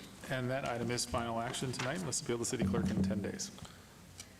Okay, moving on to item number 33, 240104 applicant, Home Depot USA, Inc., owner Inland Diversified Las Vegas Centennial Center LLC, for possible action on the following land use entitlement project request at 7881 West Tropical Parkway, Ward 4. Related item 33A, 240104 SUP1 for proposed outdoor storage accessory use with a waiver to allow the proposed outdoor storage area to not be aesthetically screened where such is required. Related item 33B, 240104 SUP2 for proposed automobile rental use. Staff recommends approval. Can we get the staff report, please? Mr. Chairman, the proposed outdoor storage accessory use and automobile rental uses would occupy 55 parking spaces within the existing shopping center, where there is still sufficient to accommodate the variety of uses and intensity of the existing shopping center. While there is an associated waiver to provide no screening, staff finds that relief from this requirement will not negatively impact the surrounding development, as the proposed outdoor display of retail goods are screened from view by the existing shopping center, perimeter landscape, and perimeter walls. Therefore, staff finds the proposed uses can be conducted in a manner that is harmonious and compatible with the existing shopping center and surrounding commercial and residential land uses. Therefore, staff recommends approval of both special use permits subject to conditions. Thank you. Thanks. Can we get your name again for the record, please? Cassandra Permenter, and I'm from Phoenix, Arizona. Thank you. Can you tell us about the application? Yeah, so this application is similar to the previous one, so we are proposing the automobile rental. With this application, we are also proposing seasonal storage, outdoor sales as well. So when we do like Christmas tree sales or our spring sales, that's what we are proposing in those areas. So like soil, trees, things like that. Okay, this was noticed as a public hearing. Anyone from the public like to be heard? Seeing no one, I'll turn it over to the commission. Just quickly point out, I believe on both applications, it designates the area where this is happening specifically, right? Yes, Mr. Chair, that is correct. Okay, thank you. Commissioner Kasama? Thank you, Chair. So this is a similar item to the one that was just previous on item 32. Staff does recommend approval, and I have no issues with that. So with that, I'm happy to make a motion to approve. Thank you, Commissioner. With that, then I will make a motion to approve item 33, 24-0104, public hearing for 33A and 33B, subject to staff conditions. Okay, there's a motion on the floor. Please cast your votes.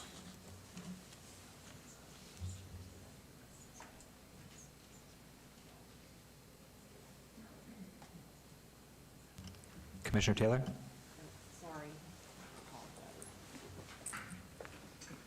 And that motion carries. And that item is final action tonight. Let's appeal to the city clerk in 10 days. Thank you. Okay, moving on to, I believe 34, yep. And going on to 35, 240134, applicant owner Blanca Yareli Nunez Madera and Joey Contreras Medrano for possible action on the following land use entitlement project request at 3508 Sunrise Avenue, Ward 3. Related item 35A, 240134, VAR1 to allow a residential accessory dwelling unit to be 73% of the floor area of the principal dwelling unit, where 50% is the maximum allowed. Related item 35B, 240134, SUP1, for proposed residential accessory structure, accessory dwelling unit use. Staff recommends denial. Can we get the staff report, please? Mr. Chairman, all conditions and standards are met for a residential accessory dwelling unit on this lot, with the exception of the size of the accessory dwelling unit, which exceeds the requirement by approximately 47%. However, although the City of Las Vegas 2050 Master Plan recommends providing more housing options in this part of the city, including accessory dwelling units, because this is a new build on level vacant land, the hardship justifying the variance is self-imposed. Therefore, for these reasons, staff is recommending denial of the requested variance and special use permit. Both variance and special use permit will be subject to conditions of if approved. Thank you. Thank you. Can we get your name and address for the record, please?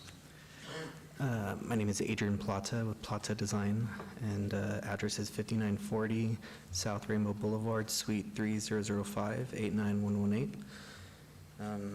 Here is a site plan.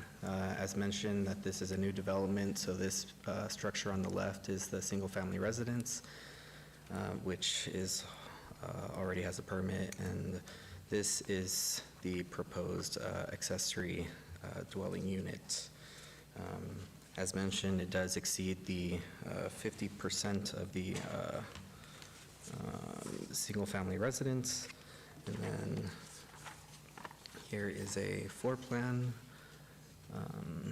It does have a garage, it does have a living area, and then 2 bedrooms.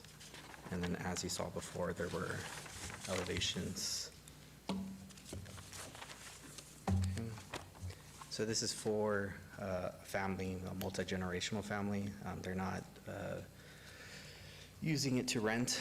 It's so that they can live in the other property and also, cook and eat there. As a multi-generational family, where in some new development it's attached. Here they just want it detached in this case. If you have any other questions, I'm more than happy to address them. Thank you. This is noticed as a public hearing. Anyone like to be heard in this item? Seeing no one, I'll close the public hearing and go to the commission. Commissioner Schlotman? Yes, Mr. Chair, through you, I've reviewed this item. It looks nice in appearance. I don't think it's going to have any detriment to that neighborhood. There wasn't any neighbors in opposition here. So for those reasons, I could support this item. And plus, it's not like they're building up right next to another house. This is on a corner lot. So for many reasons, I could get behind this one. So if there's no other comments, I'm ready to make a motion. Yep. Commissioner Walsh, did you have something? No. Okay. Oh, I'm sorry, please. ma'am. All right.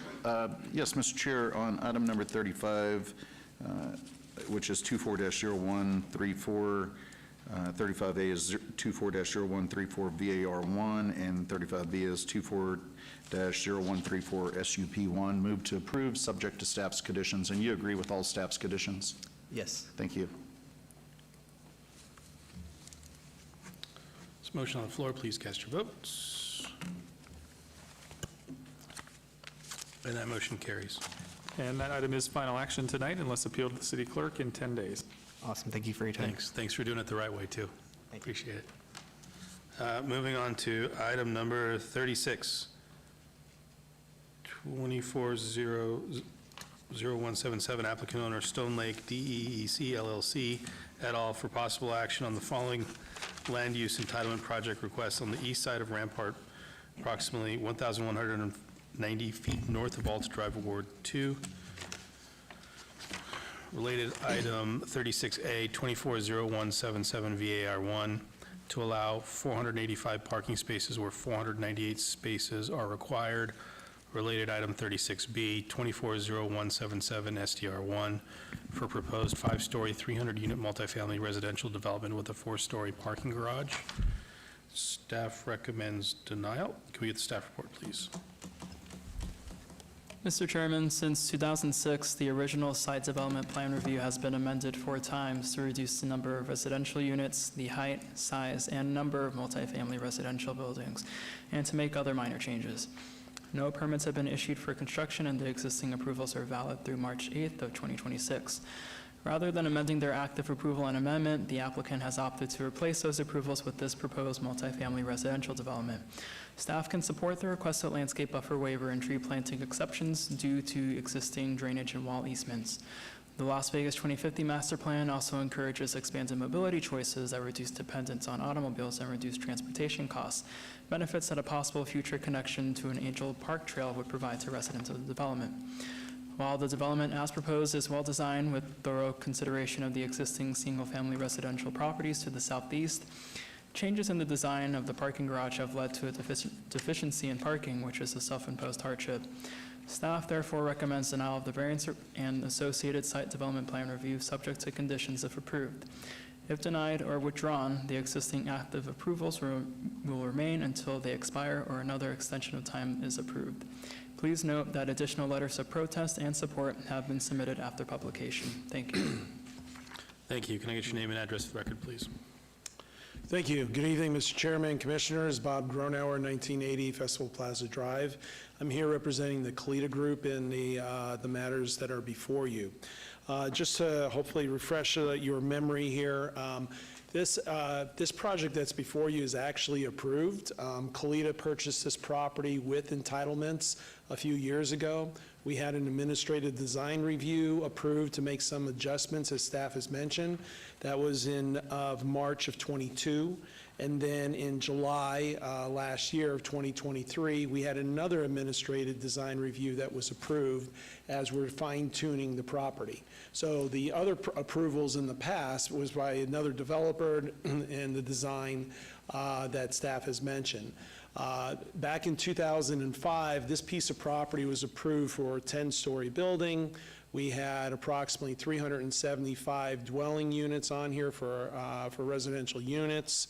Where we are today, already standing here before you with the approvals, we have a 2-story stepping up to 5-story building on our property, which I'll get into in a little bit, and we have density at 300 units. So as I've already mentioned is we have entitlements already on this property to do that development. What has happened is we're finalizing our changes on the plan. We've removed the parking deck on one of the floors. By doing that, that necessitates a parking variance. And that's the reason why we're here, and I'll get into the parking variance in a second, but that's one of the reasons why we're here. The second reason why we're here is instead of just continuing with, there's about 3 or 4 site development plan review approvals on this property with amendments.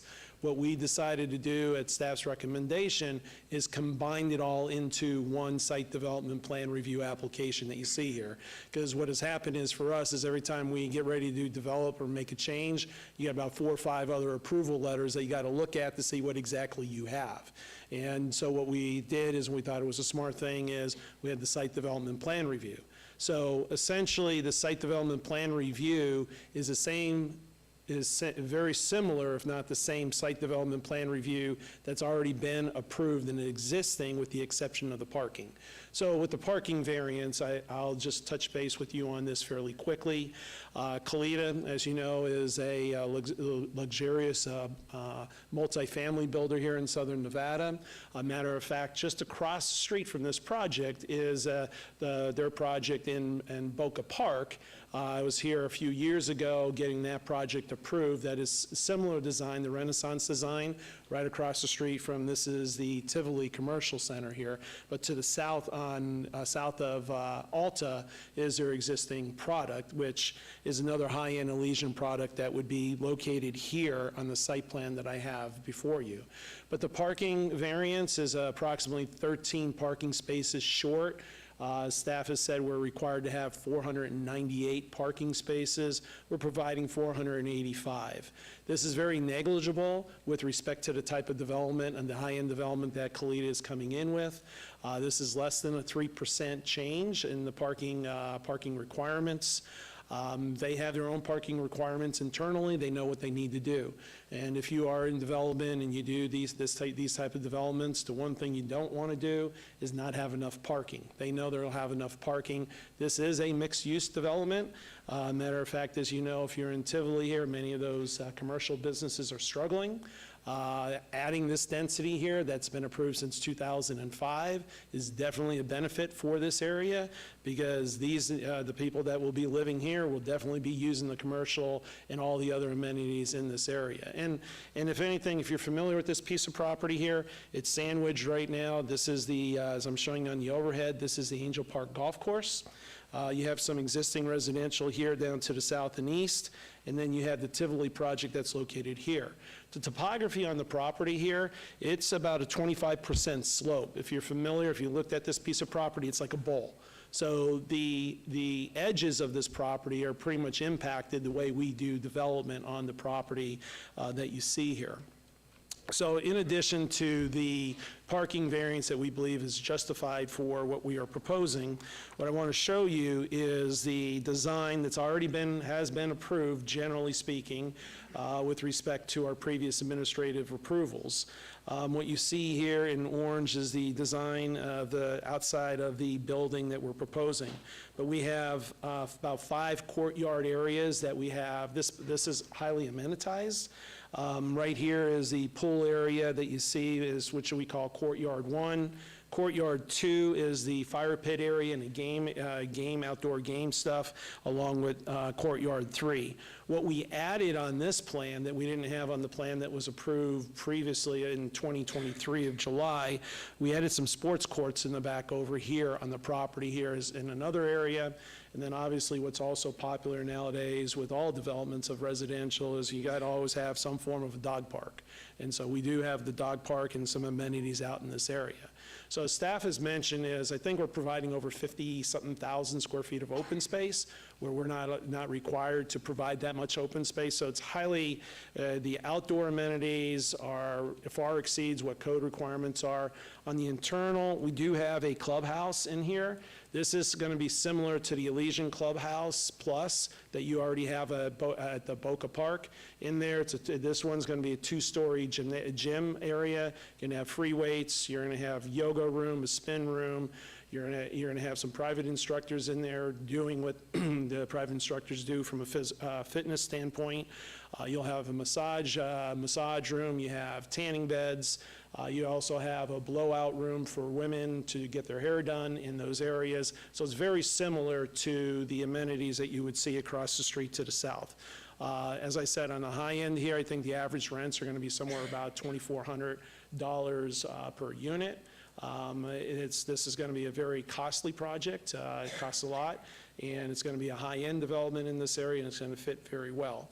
So we would ask you to approve the parking variance that we're asking for what we call the small reduction of 3% or less than 3%.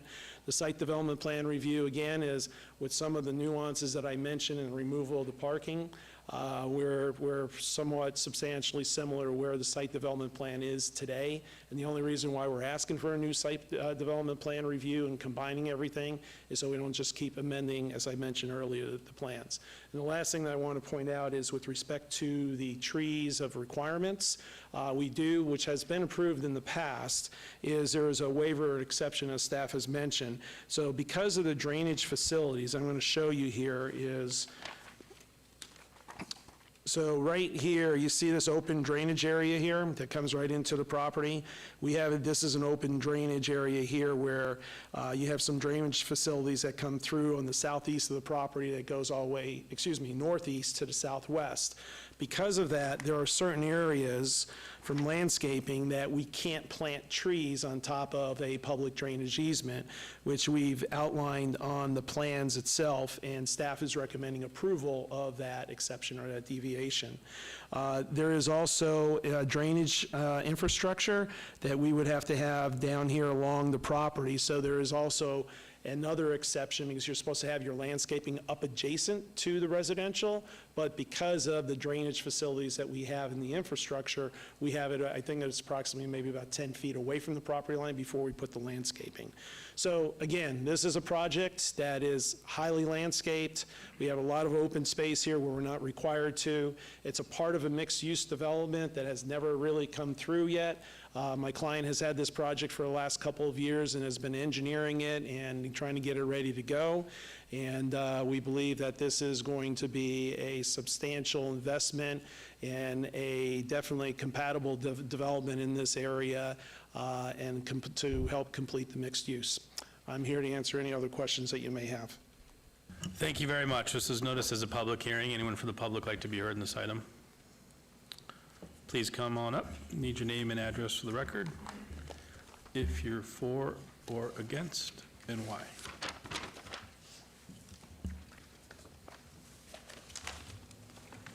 Hello, good evening. My name is Brian John. I live at 8632 Desert Bird Drive, which is actually located directly behind the property in question. Just a few concerns that I have about the proposed development is just the density of people that will be there. It's 300 to 500 people probably expected to move in.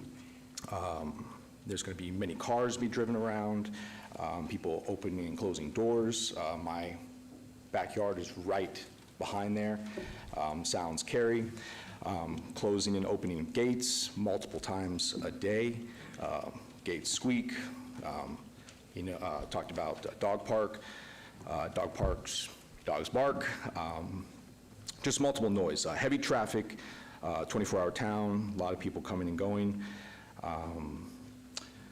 I have a wall fence that is viewed, so I could see the golf course, I could see the mountains, and now that wall fence should be reconstructed to a 10-foot fence, so I don't have to have the security, base of security and privacy of my home, because the car parks are going to be right there, and many people coming.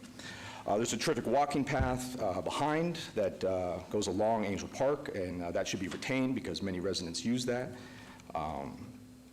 Resale value of my home, I don't know if anyone would want to purchase a home with a 5-story building right behind it, towering down on your property and looking at you. Let's see. Livelihood will probably be decreased through due to views that have been obstructed. Views obviously aren't owned, but they are certainly desired. Let's see, Eliza already has the property in Boca Park. Having another one, although it may be very luxurious, but it will decrease the existing residents' livelihood. So I am not for this project, and that is my concern. Thank you. Thank you very much. Anyone else like to be heard? Please come on up. Need your name and address for the record, please. Good evening, Mr. Chairman. Thomas Hazy, 8608 Desert Bird Drive. I live adjacent to this development, and I'm concerned. I'm not necessarily opposed. I'm just concerned because we've had no communications with Kalita Group. The residents along Desert Bird are being affected dramatically by this property, this development. And I'm concerned with the amount of trees, and the height of the trees and the elevation of the property. We know it's 5 stories, but we don't know where the bottom is. And nobody's talked to that. And this has a big concern because we have right now a 180-degree view of the mountains and the golf course. Now, we know we're going to lose some of that to development, but we'd like to have some discussion with the Kalita Group, with those residents along Desert Bird. And so I just wanted to give my concerns and my comments. I'm not necessarily saying I'm against it because we know developments are going to happen. But I'm very disappointed in the Kalita Group compared to the group in 2005 and 2006. I've lived there over 20 years. And that group communicated with the residents, they worked with the residents, and this just feels like it's being stuck to us. So that's my concern, sir. Thank you for hearing me out. Thanks for coming up. Appreciate it. Anyone else like to be heard? Seeing no one, I will close the public hearing portion and allow the applicant to comment. Yeah, I'd like to make a couple comments. First, I apologize if I wasn't clear, and the last gentleman mentioned probably, which will help me clear up some facts. Since 2005, when this gentleman said he's been there, it was a 10-story building, okay? A 10-story and 5-story buildings. It was 375 units. What has happened over time, the 10-story building has been eliminated. It's been 5 stories, and they've had hearings on this change, and the units have gone down to 300. The site plan that you see here has been substantially similar to the site plan that's been on record for many years. As a matter of fact, one of the gentlemen, I believe his address is located here, our 2-story product where it starts stepping up because we have to meet the residential adjacency standards. So we meet and exceed code. That's one of the things we needed to make sure, and we always have in this area here, that they're mentioning that there's some concerns about the building height. So with respect to, out of all due respect, with the building height, we've lowered it. It's already approved. It's been existing, and this building height has been there, as I said, on previous our site development plan reviews that have already been approved and existing. With respect to the parking has always been there. As a matter of fact, to the south of this property line, you have an additional buffer that you normally wouldn't have in the buffering in this area, and that's because of the extra drainage issues that we are dealing with on the property.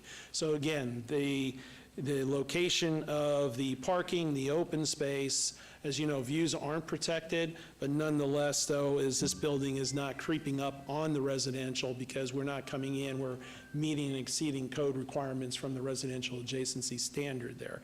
Density has always been there. We've lowered it from where it was 20 years ago, and we don't, again, do not believe that it will have a negative impact in the area. Matter of fact, this fills this area up in this area here because you do have homelessness issues and vagrants that are down in the drainage area there where you have the open drainage area, which is no different, and Khalid is very familiar with this because we deal with this in other areas of the valley, especially in the county where you have open drainage facilities where you have people living there, and then we deal with the crime that's committed on our residents there. So that's always a security concern. So we're very much aware of this area as far as we believe by building up here, this will help clean up some of the crime issues and some of the homelessness stuff that's out there. Okay, I'm going to turn it over to the commission now for discussion. I'm going to go to Commissioner Walsh. The one thing I will say before I go to the commissioner is that, I mean, I really, sounds like there could have been or can be in the future some more communication just to, like the last gentleman that came up adjacent, knowing what you just said was probably a lot of information he didn't know, possibly, which would have helped. But the one thing I want to make comment on is to the north is the trail, isn't it? Yes. And are those 3 things connectivity to the trail? No, one of the things is there was a trail connection by the previous developer previously before they engineered it. What has happened in this area is, or what happens, the property, as I mentioned earlier, it slopes about 25%. So for us to provide anything in this area for connectivity up to the north here, and I'll explain where our connectivity is we would need approximately, I think our engineers and my client has told me about, is 60-foot long ramp for ADA accessibility to get connected from our property up to the location of the northern property line here. We do have access where we provide, the trail does come out this way, which has been approved in 2023 and 2022. As I said, in our administrative design reviews, I already have the approval letters and the plans that have been attached that are similar, that shows that we have a trail that comes out this way or connectivity that connects to the trail up in this area here that I'm showing you, which would be on the aerial to give you a better idea, comes out here and then connects to the trail in there from our project. For the residences here, I believe their connectivity they have up in this area there.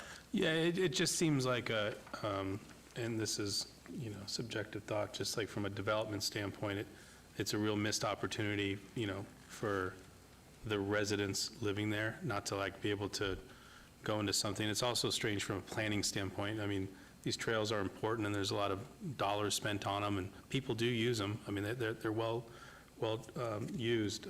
To have a simple door with a cipher lock that has a good hinge on it. And I realize there's grade differences, but that could be done in chat. That doesn't have to be, an expensive thing that's out there.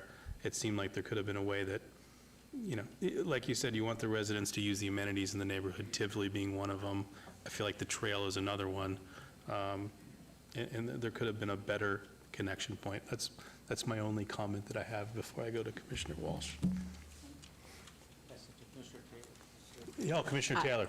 Well, Chair Cherry, you took all of my comments, and I know we're not supposed to repeat, but I just wanted to echo that same concern, because that connectivity piece is another priority within the 2050 master plan, and it seems like that is, again, a missed opportunity, and I hope that potentially that's something that maybe could be looked at between now and any further review by City Council. To look at maybe even some of the suggestions that Chair Cherry made about different types of materials. So, thank you. Yeah. Thanks, Commissioner Taylor. Commissioner Walsh. Thank you. Yeah, I think everybody covered the topics that we wanted to. I think something to dealing with the landscaping portion we talked about earlier. The line that it's at, is that like right behind the access point of what they're talking about? I guess that would be the connecting on the left hand of your photo here where the trails could connect. If you go to the left, you just showed it. Over here, yeah. What I mentioned is what we provide in our last 2 site development plans that have been approved is the access has been coming out over in this way here, which would connect to the north part of our property. Okay. I have, everybody else has covered all the points. Is there a way that you could do a condition where you can make possible attempts to make that? I think to give us the ability, if we're able to find a different way for that connectivity, we can look at it and work with staff. Your message is clear. My client is here. He's hearing it. If there is a way that we can find another access, we will. But as I said, there's one of the things that I don't want to get into, but security is a big issue. We're dealing with this in a couple parts of the town where we're spending hundreds of thousands of dollars to clean up homelessness in areas that are similar to this. So we're a little bit worried about bringing access into that our property. It's something we're dealing with right now in the Paradise area in Clark County. Yeah, I mean, even in the owned development that I live in, they have access keys to get down to Cotton Canyon, where there's running paths and bike paths and things like that. I guess we could call that a condition to where you'll look into other possible ways of, using the trail access. Yes. And then in the development. But other than that, I have no problems or issues with the plan. So with that, Mr. Chairman, I'll make a motion for item number 240177 to approve. Mr. Chairman, do you want me to attempt a condition here for the coordination with the trail? Yes? Yeah. Okay, Put it in so or let make me, attempts give me to it. one second here. Are you okay with that, too? I want to make sure it's not a requirement to Right. put an additional Right. trail, but we'll work with staff to see if we can move and get access to that trail. Okay. So let me see how this sounds. Prior to the submittal of building permits, the applicant shall coordinate with the Department of Community Development to work on a plan that may depict one or more pedestrian gates along the north perimeter, providing access to the Angel Trail. Affected perimeter landscape buffering may be reduced in areas that are providing direct access to the gates. And the only point I have for clarification is that one that we have is today, the one that's going out of our gates, that's sufficient, but if we're able to find another one or relocate it, then that's fine. That's why I want to make sure I understand that condition. Right. So, Mr. Chair, the intent would be to have a connection some point within the midpoints, not at the corner that's existing. So let me see if I can figure this out here. I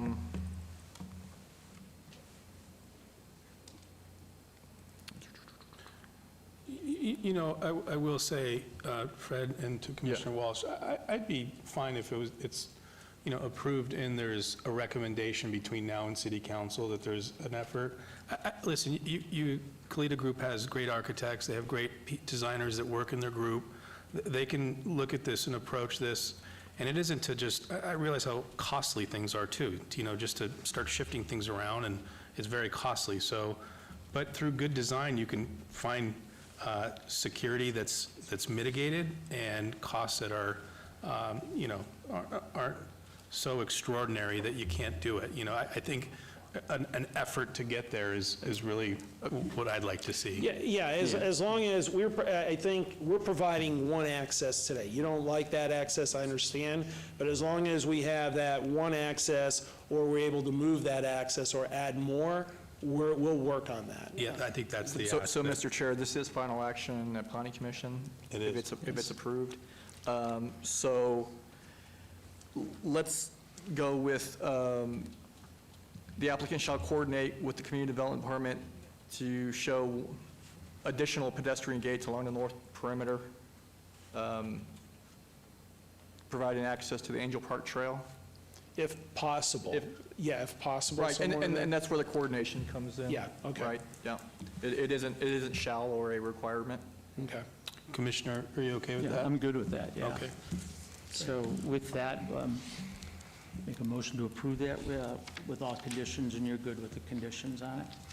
I believe I am. Yeah, I would have to rewind this tape, so yes, we're going to provide one, if Let not me read it more. one more time. I think if he makes a good effort, you're going to... Yes, so, and I know Fred, so we're good. Okay. I'm good with Okay, it, Mr. so let's Chairman. try this. Condition on 36B, prior to the submittal of building permits, the applicant shall coordinate with the Department of Community Development to depict one or more additional pedestrian gates along the north perimeter, providing access to the Angel Trail. Again, affected perimeter landscaping buffer may be reduced in the areas that are providing direct pedestrian access to the gate. So hopefully that works, since it's just a coordination, and there isn't a hard requirement in there. I got it. Okay. We got the message. Okay. Okay. Commissioner, you did make a motion. Okay, there's a motion on the floor, subject to all staff's conditions for approval. And that motion carries. Thank you very much. And that is final action Thanks. tonight, unless appealed to the city clerk in 10 days. Thanks. Okay. Moving on to item number 37, 240187 SUP applicant, Aesthetic Black Tattoo owner, Diamond Creek Holdings LLC 3, for possible action on a land use entitlement project request for proposed tattoo parlor body piercing studio use at 3650 North Rancho Drive, Suite 103, Ward 5. Staff recommends approval. Can we get the staff report, please? Mr. Chairman, the proposed tattoo parlor body piercing studio use is compatible with surrounding land uses. The surrounding land uses include office and commercial uses. The proposed land use can be conducted in a manner that is both harmonious and compatible with existing surrounding land uses and with future surrounding land uses as projected by the general plan. Therefore, staff recommends approval of the requested special use permit, subject to conditions. Please note, additional letters of support have been submitted since publication. Thank you. Thank you. Can I get your name and address for the record, please? Naomi Mondesi, and my address is 5429 Whisper Bluff Street, North Las Vegas, Nevada, 89031. Would you like to tell us about the application? So my husband and I are actually looking to opening a tattoo and makeup, permanent makeup studio where it will be by appointment only. Okay. All right. This was noticed as a public hearing. Anyone from the public like to be heard? Seeing no one, I will close the public hearing and go to Vice Chair Williams. Thank you, Mr. Chair. I have no issues with this item. It's actually good to see businesses materialize in the area, and so unless there's further comment, I'd like to make a motion. Please do. I'd like to make a motion in support of staff's recommendation for approval on item 24-0187 SUP1. Motion for approval. Thank you. There's a motion on the floor. Please cast your votes.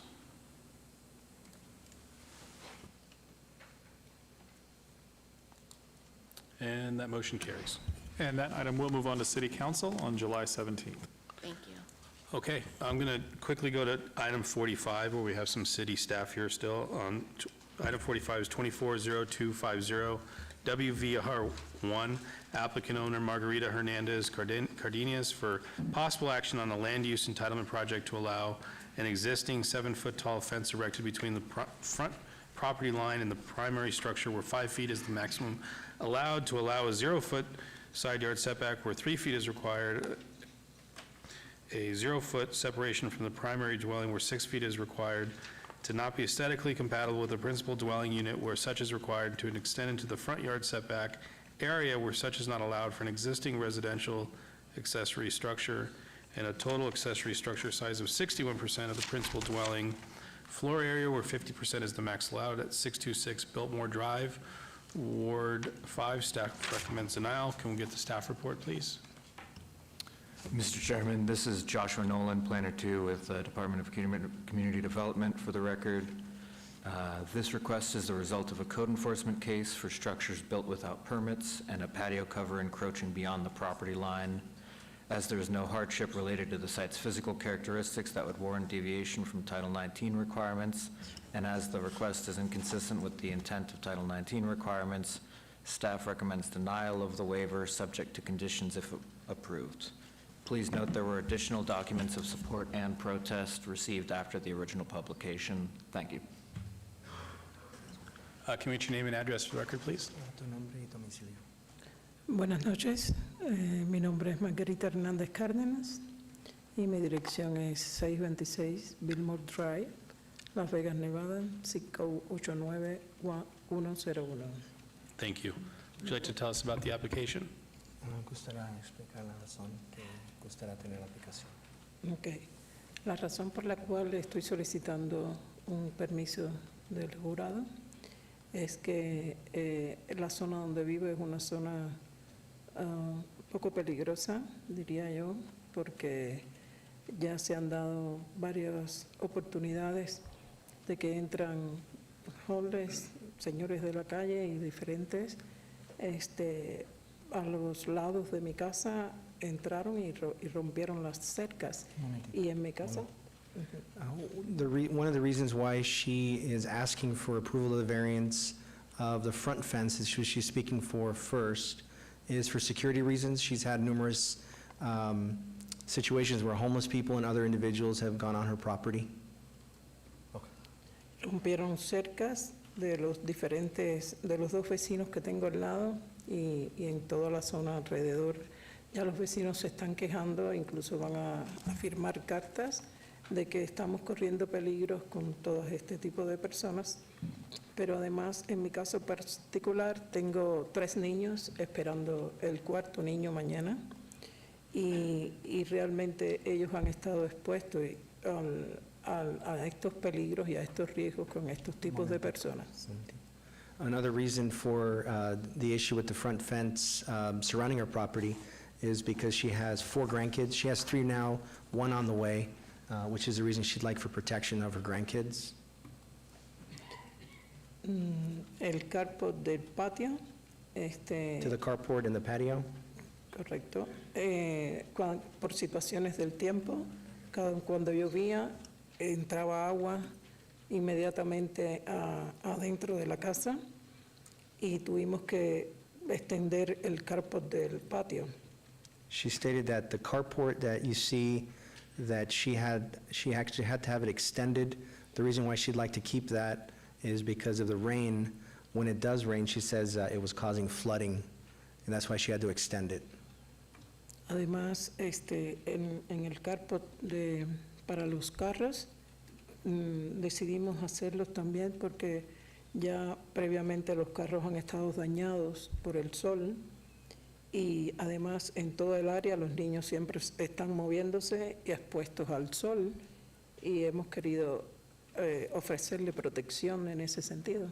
The patio covers also provide sun protection for her vehicles as well as for her grandkids that play in the yard. Hemos hecho reportes, están registrados los reportes policíacos porque inmediatamente al lado de mi casa el dueño tiene muchas contactos con homeless y les renta su casa y su patio, y ya han habido muchos reportes policiales que están atestiguando esta situación. Another safety issue, she's stating the reason why she has her items that she's asking for approval for the variance are for safety. She has a next-door neighbor that she's made several police reports on, where they have homeless and different types of activities that are affecting the safety of the neighborhood and her home. Okay. This was noticed as a public hearing. Anyone from the public like to be heard? Seeing no one, I will close the public hearing and go to Vice Chair Williams. Thank you, Mr. Chair. For the applicant, there's quite a bit going on here on the site, and, you know, the drainage and other things are concerning. And so what I'd really like to do is work with the applicant and perform an abeyance and really come out and understand all the items.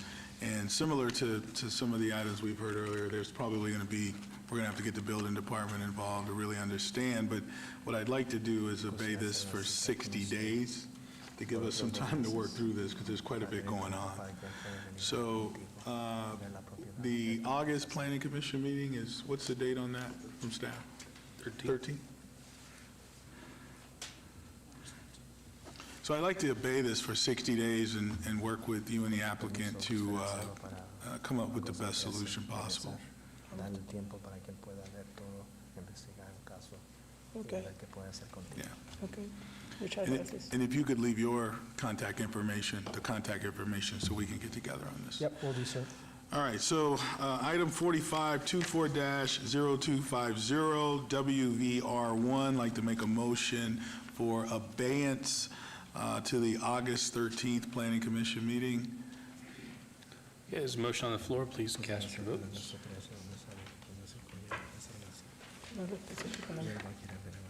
That motion carries. Okay. Muchas gracias. Tenga Thank you. buenas Thank you. noches. Thank you.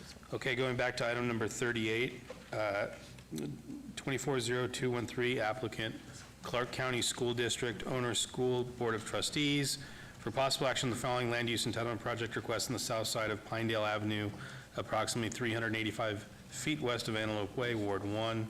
Related item 38A 240213, SDR1, for proposed two-story, 87,831 square foot public primary school development.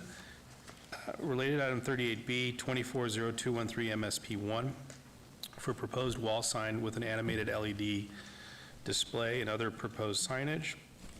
Staff recommends approval on 240213 SDR1. Staff recommends denial on 240213 MSP1. Can we get the staff report, please? Mr. Chairman, the proposed public primary school development is compatible with the existing residential uses in the surrounding area. Therefore, staff recommends approval of the requested site development plan review, subject to conditions.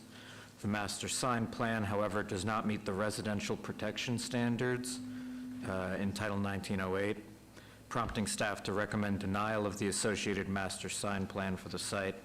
Please note there were additional documents of support and protest received after the original publication. Thank you. Thank you. Can you state your name and address for the record, please? Good evening, Chairman, Commissioners. Chris Dingle, 1180 Military Tribute Place. I'm with the Clark County School District. This is the replacement of Helen Smith Elementary School. I want to turn it over to the architect. He's going to give a brief presentation, and I'll be back to talk about the signs. Good evening, John Lopman, 8985 Southeastern. Just real brief, they're replacing the existing school. The kids are going to go to Fife for a year while we build this school. The entire site gets redone. We have a single access site, so Pinedale Avenue is the only access to the site, so we have to have both automobiles and buses coming in off of Pinedale. So we did have the opportunity in the development of the plans to meet with the city traffic staff while we watched drop off and pick up, and we came up with this arrangement where cars come in off Pinedale, they circle around through the site, drop off, and then come back out on Pinedale on this side. The bus loop is separated now over on this end of the site. Buildings are in the middle. This is a two-story prototype building. This center section, as far as we can get it from all the residences, is the two-story section. This little square right here. It's two buildings with a courtyard in between, and surrounding the perimeter of the building are the playgrounds and fields. Okay. So staff is recommending approval of the site plan, and we have read all the conditions and agree with them. As far as the sign goes, I have a rendering right here, if you could zoom in right here. We're proposing to put an LED sign in front of the school. It's similar to the size and location of other ones that we've done at other schools. We're putting it in front of the school, that way when parents drop off or students or anyone who enters the school, it'll be there to convey information to them. And just the nature of being in a residential area, this is about as far back as we could go to put the sign in this area, and it's 148 feet away from residential. There is a condition that it has to remain static for 6 seconds, and we agree with that. And if there's anything else that you want to ask me about that. Thank you. This is noticed as a public hearing. Anyone from the public like to be heard in this item? Seeing no one, I'll close the public hearing and go to Commissioner Rogan. Thank you, Chair, and through you. I did take a look at this project, and I spoke with Mr. Dingle briefly about it. I don't really have an issue with it. I know that signs for these schools have been an issue in the past. I just wanted to know if anyone else had an issue with this particular sign. I think it appropriately faces the street rather than directly towards people's backyards or front yards. Commissioner Taylor?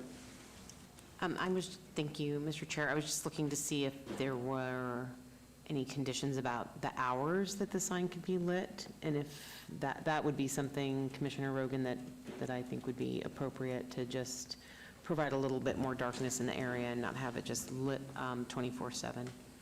Sure. So, sir, how often in other schools do you turn these off at night? Is there a particular time that you do that? Well, I think we'd be willing to accept a condition. I know that there's a code requirement that they'd be turned off at night, but if you wanted to, if staff wanted to suggest a condition that it would be turned off from, say, 9 p.m. to 6 a.m., we'd be open with that. And that, Commissioner Rogan, is consistent with some of the conditions that we've put on schools in Ward 6. Okay, I'm comfortable with that. Yeah, we'd be good with that. Fred, is that something that you can craft for us real quick? Yes, through you, Mr. Chair. Just a condition added, the animated sign shall be turned off between the hours of 9 p.m. and 6 a.m. Thank you. And you previously stated you agree with all other conditions? Yes, we do. All right.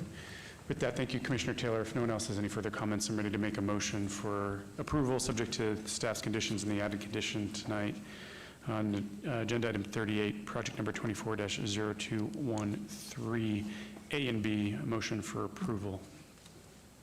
So motion on the floor, please cast your votes. Through you, Chair, clarification, that's on 38B for the added condition? Yes, 38B for the added condition. Yes, that is correct.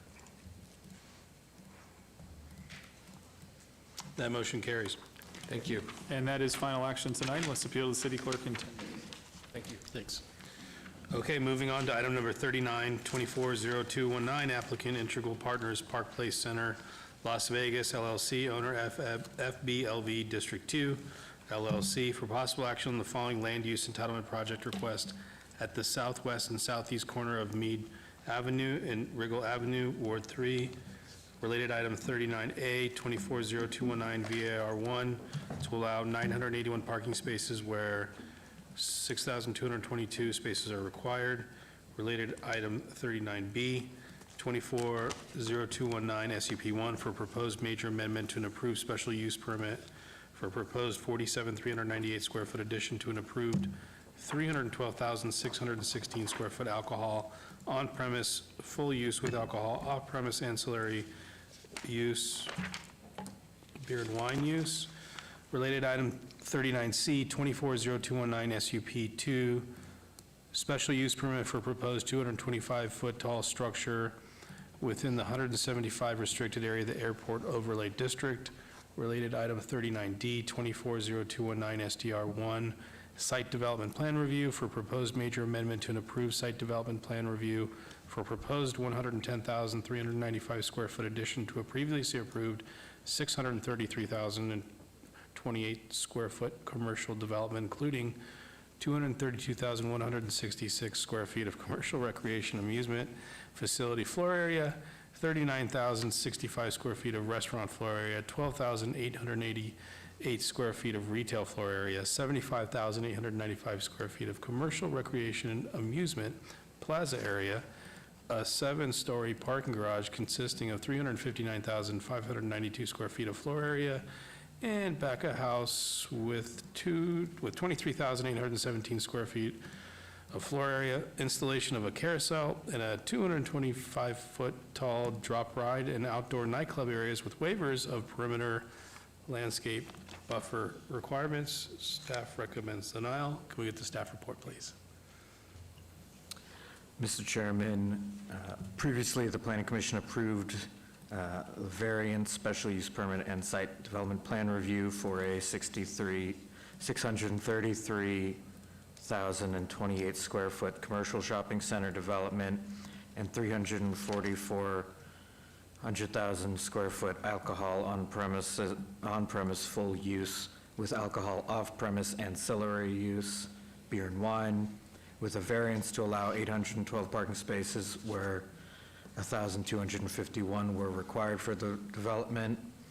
The requested amendments for the approved variance, special use permits, and site development plan review include a parking variance to allow 981 parking spaces where 6,222 are required, a proposed 47,398 square foot addition to the approved 312,616 square foot alcohol on premise full use with alcohol off premise ancillary use, beer and wine, a special use permit for the proposed installation of a 225-foot tall tower drop amusement ride within the 175-foot restricted area of the Airport Overlay District, and a 110,395 square foot addition to a previously approved 633,028 square foot development totaling 743,423 square feet.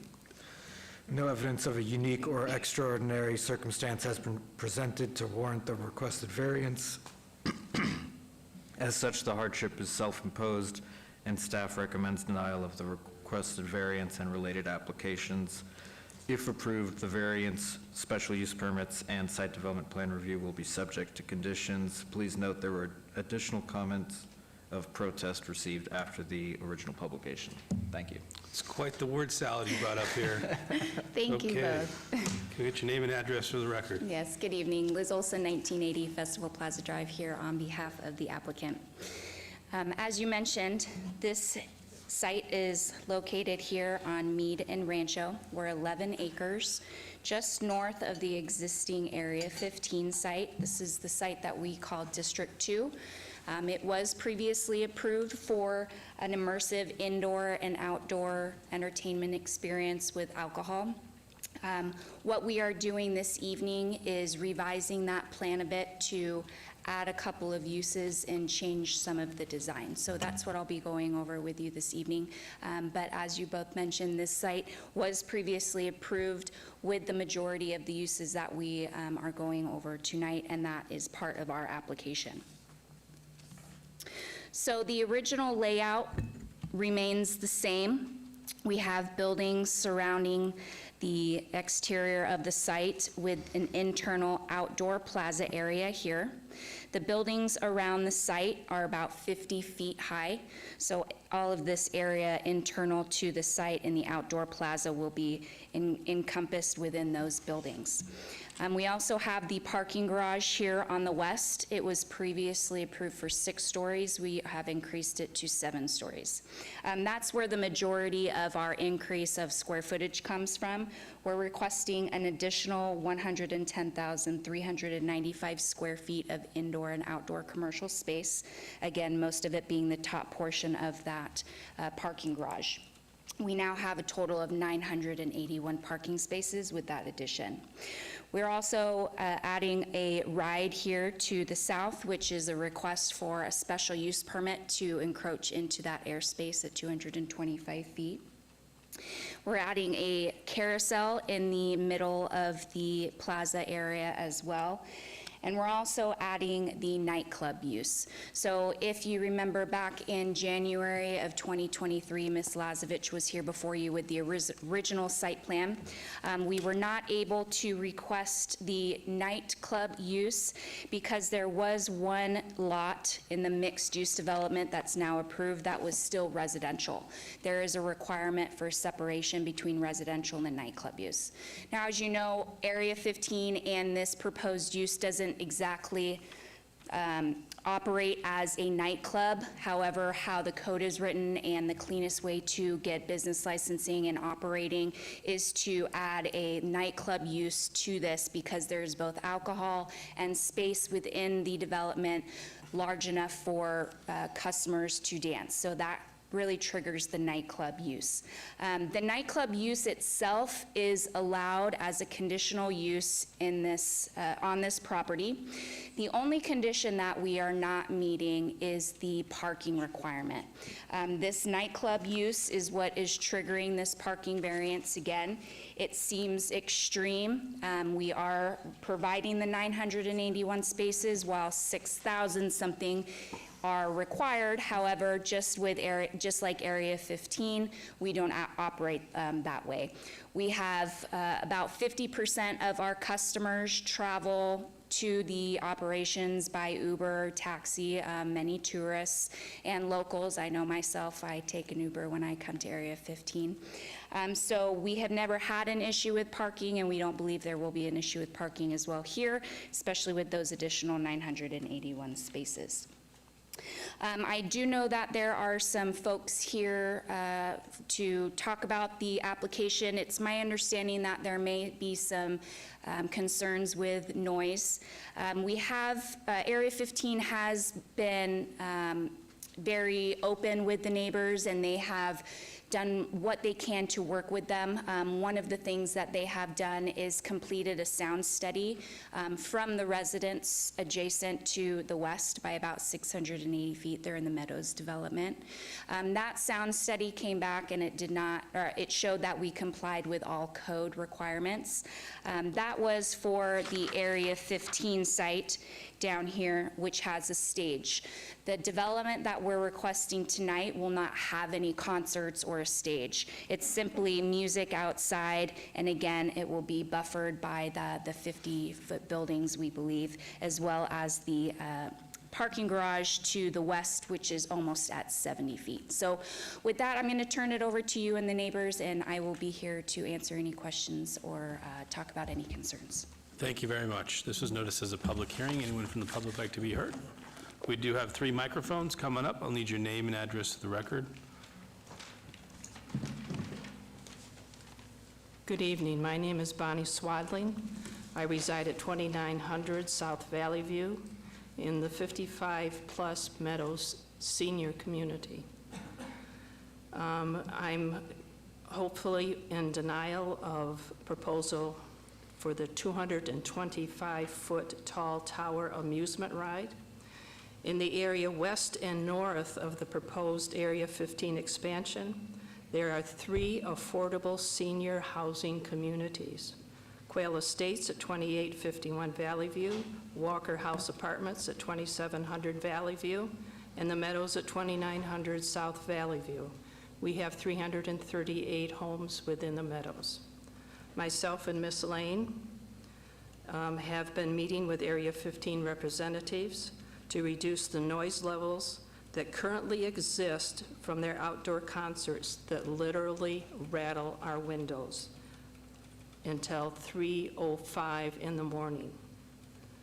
Currently, they have refused to turn their speakers away from our community, stating it is not convenient for them, with no barriers or plans for sound barriers.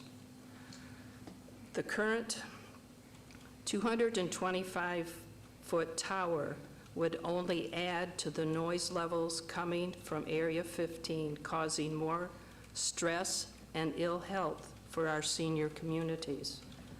We are also concerned about the late-night traffic and the crime it would bring to our senior areas. Please do not pass this. Please keep our senior communities safe. Thank you. Thank you very much. Can I get your name and address for the record, please? I'm Sherry Lane. I live at 2900 South Valley View, and I'm the president of our Neighborhood Watch. As Bonnie mentioned, we have 338 homes, which is approximately 520 residents in our community. Thoughtfully, we have been addressing the late-night concert noise with members of management at Area 15.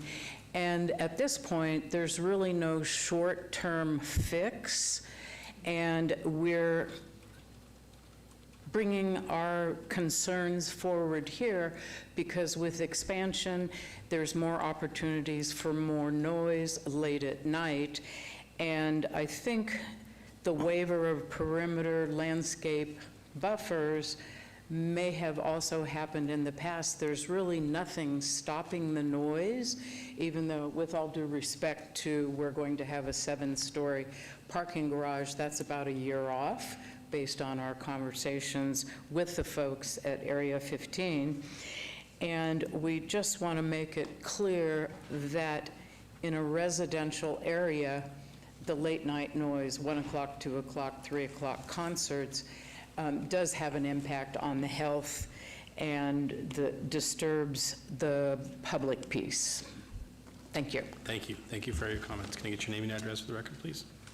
Marcia Bergman, also with the Meadows, 2900 South Valley View Boulevard. The noise, it annoys or disturbs all reasonable persons with normal sensitivities, which disturbs the public peace. The surrounding areas of Area 15 are residential communities and mostly senior residents. Area 15 has been holding outdoor concerts with loud music, which continues until anywhere from 1 a.m. to 3 a.m., which disturbs normal sleep patterns when all ambient noise is low. The surrounding area has no idea when these outdoor concerts take place, as no notification is given. The commercial, recreational / amusement outdoor plaza and outdoor club area must not be approved by the Planning Commission or City Council, as it will only add to the noise disturbance problem. Perimeter sound barriers are a must. The outdoor carousel and 175-foot tall drop ride will also add to the noise and disturbance of all residential communities within hearing distance of Area 15. The surrounding residential areas of Area 15 must be taken into consideration when these plans are reviewed. It is highly recommended they are not approved in any way, shape, or form. The residents of these communities have the right to expect peace and quiet in the communities they live in. Thank you. Thank you very much. Can you get your name and address for the record? My name is Carrie Carter McCoy at 2709 Northam Street, 89102. I didn't prepare anything formal. I just wanted to provide my feedback as I live in the Richfield neighborhood, which is basically where they're proposing their garage parking facility.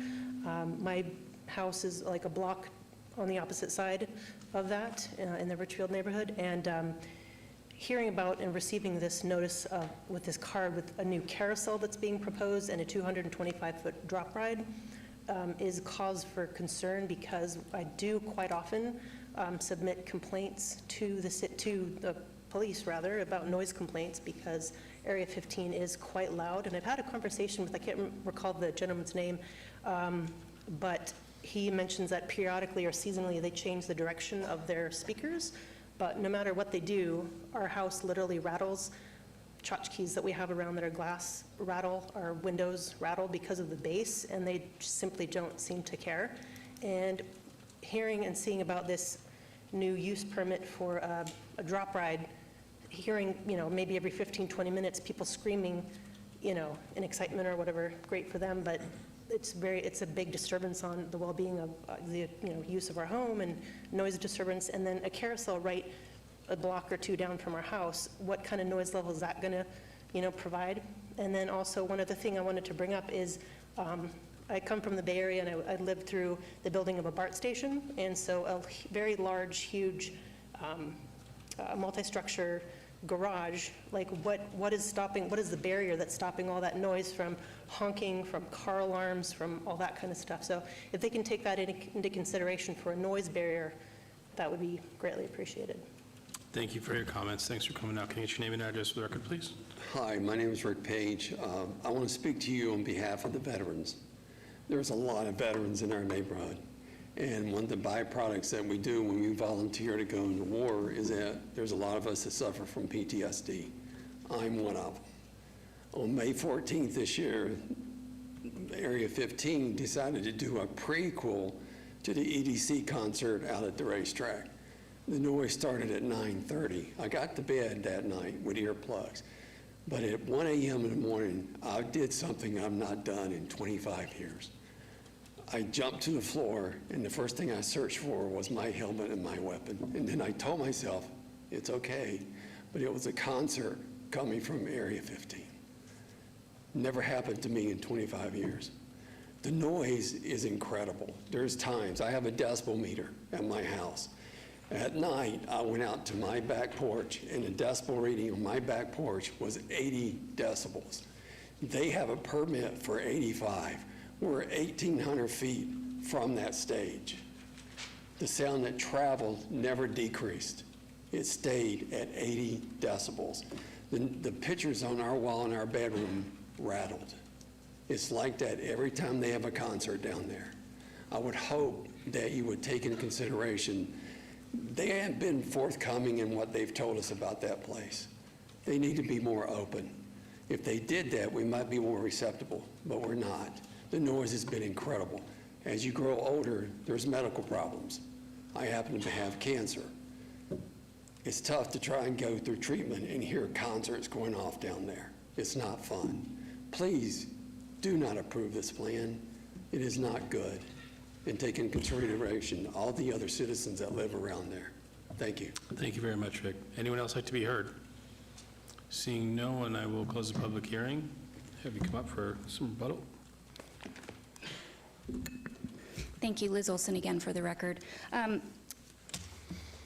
The majority of these comments we understand are very frustrating, but they're not for this project. They are for the Area 15 to the south of us, and they're correct. There is a stage right now just north of that main building that is facing west. Area 15 is currently planning to shift that, so it's facing east, and they plan on having that done by October. But again, that's not part of this application. We will not have any stages on the North District 2 portion of the site. It will just be music in an outdoor plaza area. As for the drop ride, again, very understandable.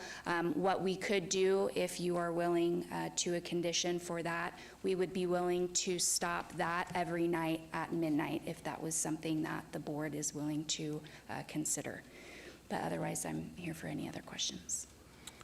Thank you very much. I will turn it over to the commission for discussion. Vice Chair, did you want to? Yeah, I would just like to, thank you, through the chair, I'd just like to say that midnight to me seems a little late for screaming and further disturbance, and so I'm not sure that that's satisfactory for me, but I'd love to hear what some of my commissioners have to say about it. Commissioner Schlotman? Yes, Mr. Chair, through you.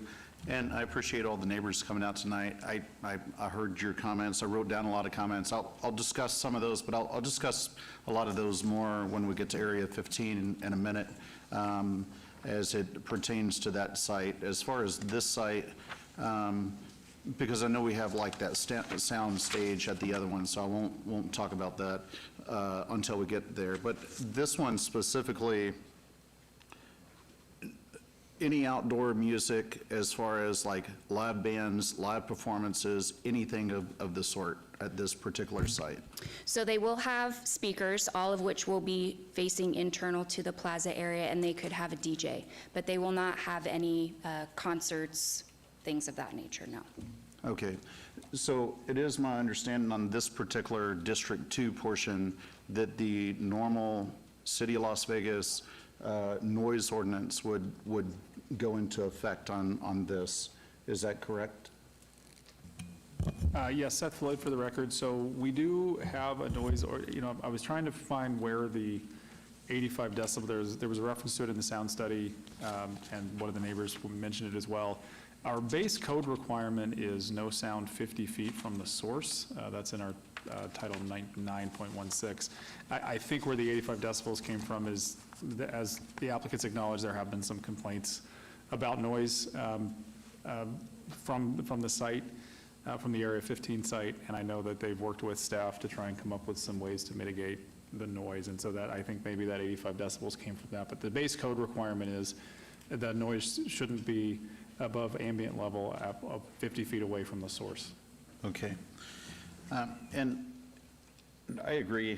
Going to midnight on this ride probably isn't the right thing to do. I would even take it almost a step further, that we should probably have a one-year review on the amount of noise that's coming off of that ride. It could be an administrative review based on the number of complaints, if there are any complaints. But as of right now, considering we have the Las Vegas Municipal Code that says if you can hear this one within 50 feet, there is, and I looked at this, and I did talk to Jennifer Lasovich, who's not here tonight. She's traveling overseas, and she assured me that there isn't a loud outdoor component. There will be speakers just like you'd hear in a shopping mall or something, just some outdoor music. But this one, I think, is pretty cut and clear. If we can hear it 50 feet away, then it's too loud, and then we can come back to you and impose additional conditions. Yes, so my client's okay with the administrative review. Would it be focused only on the drop ride? I am just wanting to that would be the confirm that. focus, because Okay. I don't feel that the rest of it's going to be as big of a concern. Now, if it does become a concern, anything that becomes a concern could always be brought up, but that would be the primary focus, to see how much noise is coming off of this ride as people are screaming, going up and down the, being shot 200 feet up in the air. And then would you be okay with 11 PM was the follow-up question. What I'll do is I'll listen to the other planning commissioners and see what they have to say before I formulate my opinion. Through the chair, if I could ask, is this 7 days a week operation? Yes, currently we would be 7 days a week, yes. Thank you. Commissioner Rogan. Thank you. I guess my concern in hearing you say that there'd be a DJ, that DJ would be outside, so the speakers wouldn't just be playing, smooth jazz as people are walking through this area. It's going to be something more significant at times. So how often would a DJ be playing in the exterior or through the exterior speakers at this space? If you know. So, yeah, not all the time, obviously. It would vary. I don't know exact times when it would be and would not be playing, but not all the time, not 24/7. Okay. My one concern on hearing that you're going to have a DJ, and maybe you could just add this to the administrative review, Commissioner Schlattman, is you mentioned that these buildings are going to be 50 feet tall. They're relatively close together. And so my concern is if you do have that loud music with the speakers, it's just going to be reverberating off those walls back and forth and actually amplifying the sound more so than if it had been actually open. So I don't know if that's the case. I have no experience in audiology or any of that sphere, but I just have that concern, so it might be prudent to include that on your administrative review. Okay. Commissioner Taylor. Thank you, Mr. Chair. A couple of comments. First of all, again, Commissioner Rogan took exactly what I was going to say. My concern is that when you say DJ, it's not just like track music, it's an event once you get a DJ involved. And so I would think that administrative review of that element would be appropriate as well. And I would also think that, looking at the hours and the days might be appropriate, and possibly limiting when you have a DJ as opposed to just having track music may be appropriate on Sunday through Thursday versus Friday and Saturday. My suggestion is, with the drop ride, I concur with Commissioner Williams that 10 p.m. feels more appropriate, but if the split has to be 11 p.m., then it would be like a Friday, Saturday at 11 p.m., and the other days would be 10 p.m. is where I would kind of come down on that. And then, given that the ordinance is 50 feet away, I'm curious what the response would be related to one of the comments about the garage and whether or not there is an opportunity to put any sort of buffering structures, as, architectural elements or something that might mitigate or muffle some of the noise out of the garage. And I just don't know how far, car alarms, honking, that kind of noise travels, but that might be something to consider as well. So anyway, those are my thoughts on it. Thank you, Mr. Chair. Great, and I will just say, I live in the center of town, and I think on the weekends, or if there's like a big event weekend, I really hear more the Sahara Event Center, where they have these big programmed events, and there's a part of me that realizes I live in the middle of town, and there's going to be events in the middle of town. There's also the part of me that I don't want to hear it every single day of the week. It's my home, and so there's this balance in my mind of where I live and how I deal with it. Including Fremont Street when things are happening with fireworks or whatever's happening. I'm close enough to hear that, but to hear it every day of the week, and I think is a bit much. And I think there's some really clever designers out there with acoustics that really can help mitigate that through design. I'm sure the applicant, has worked with them in the past, and it might be something that can be looked at, going forward. And I think the approach on the ride that Commissioner Schlotman, I think that's the right approach that you were talking about. So, well, I can support the application, and it sounds like we're going to have another one coming back to talk more about the specifics of the stuff further south.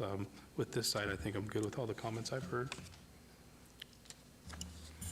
All right. Would you be willing to reduce your hours to 10 p.m.? No, not right now.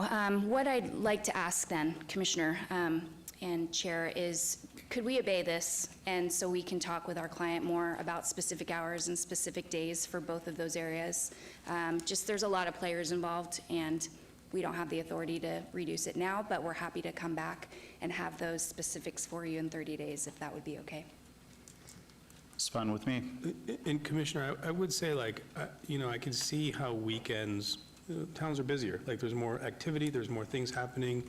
If there's different reasonable hours that are happening on those holiday and/or weekends, and it's still, not to say, hey, just go crazy with noise, but that the hours are possibly extended, because that's, we are a 24-hour town.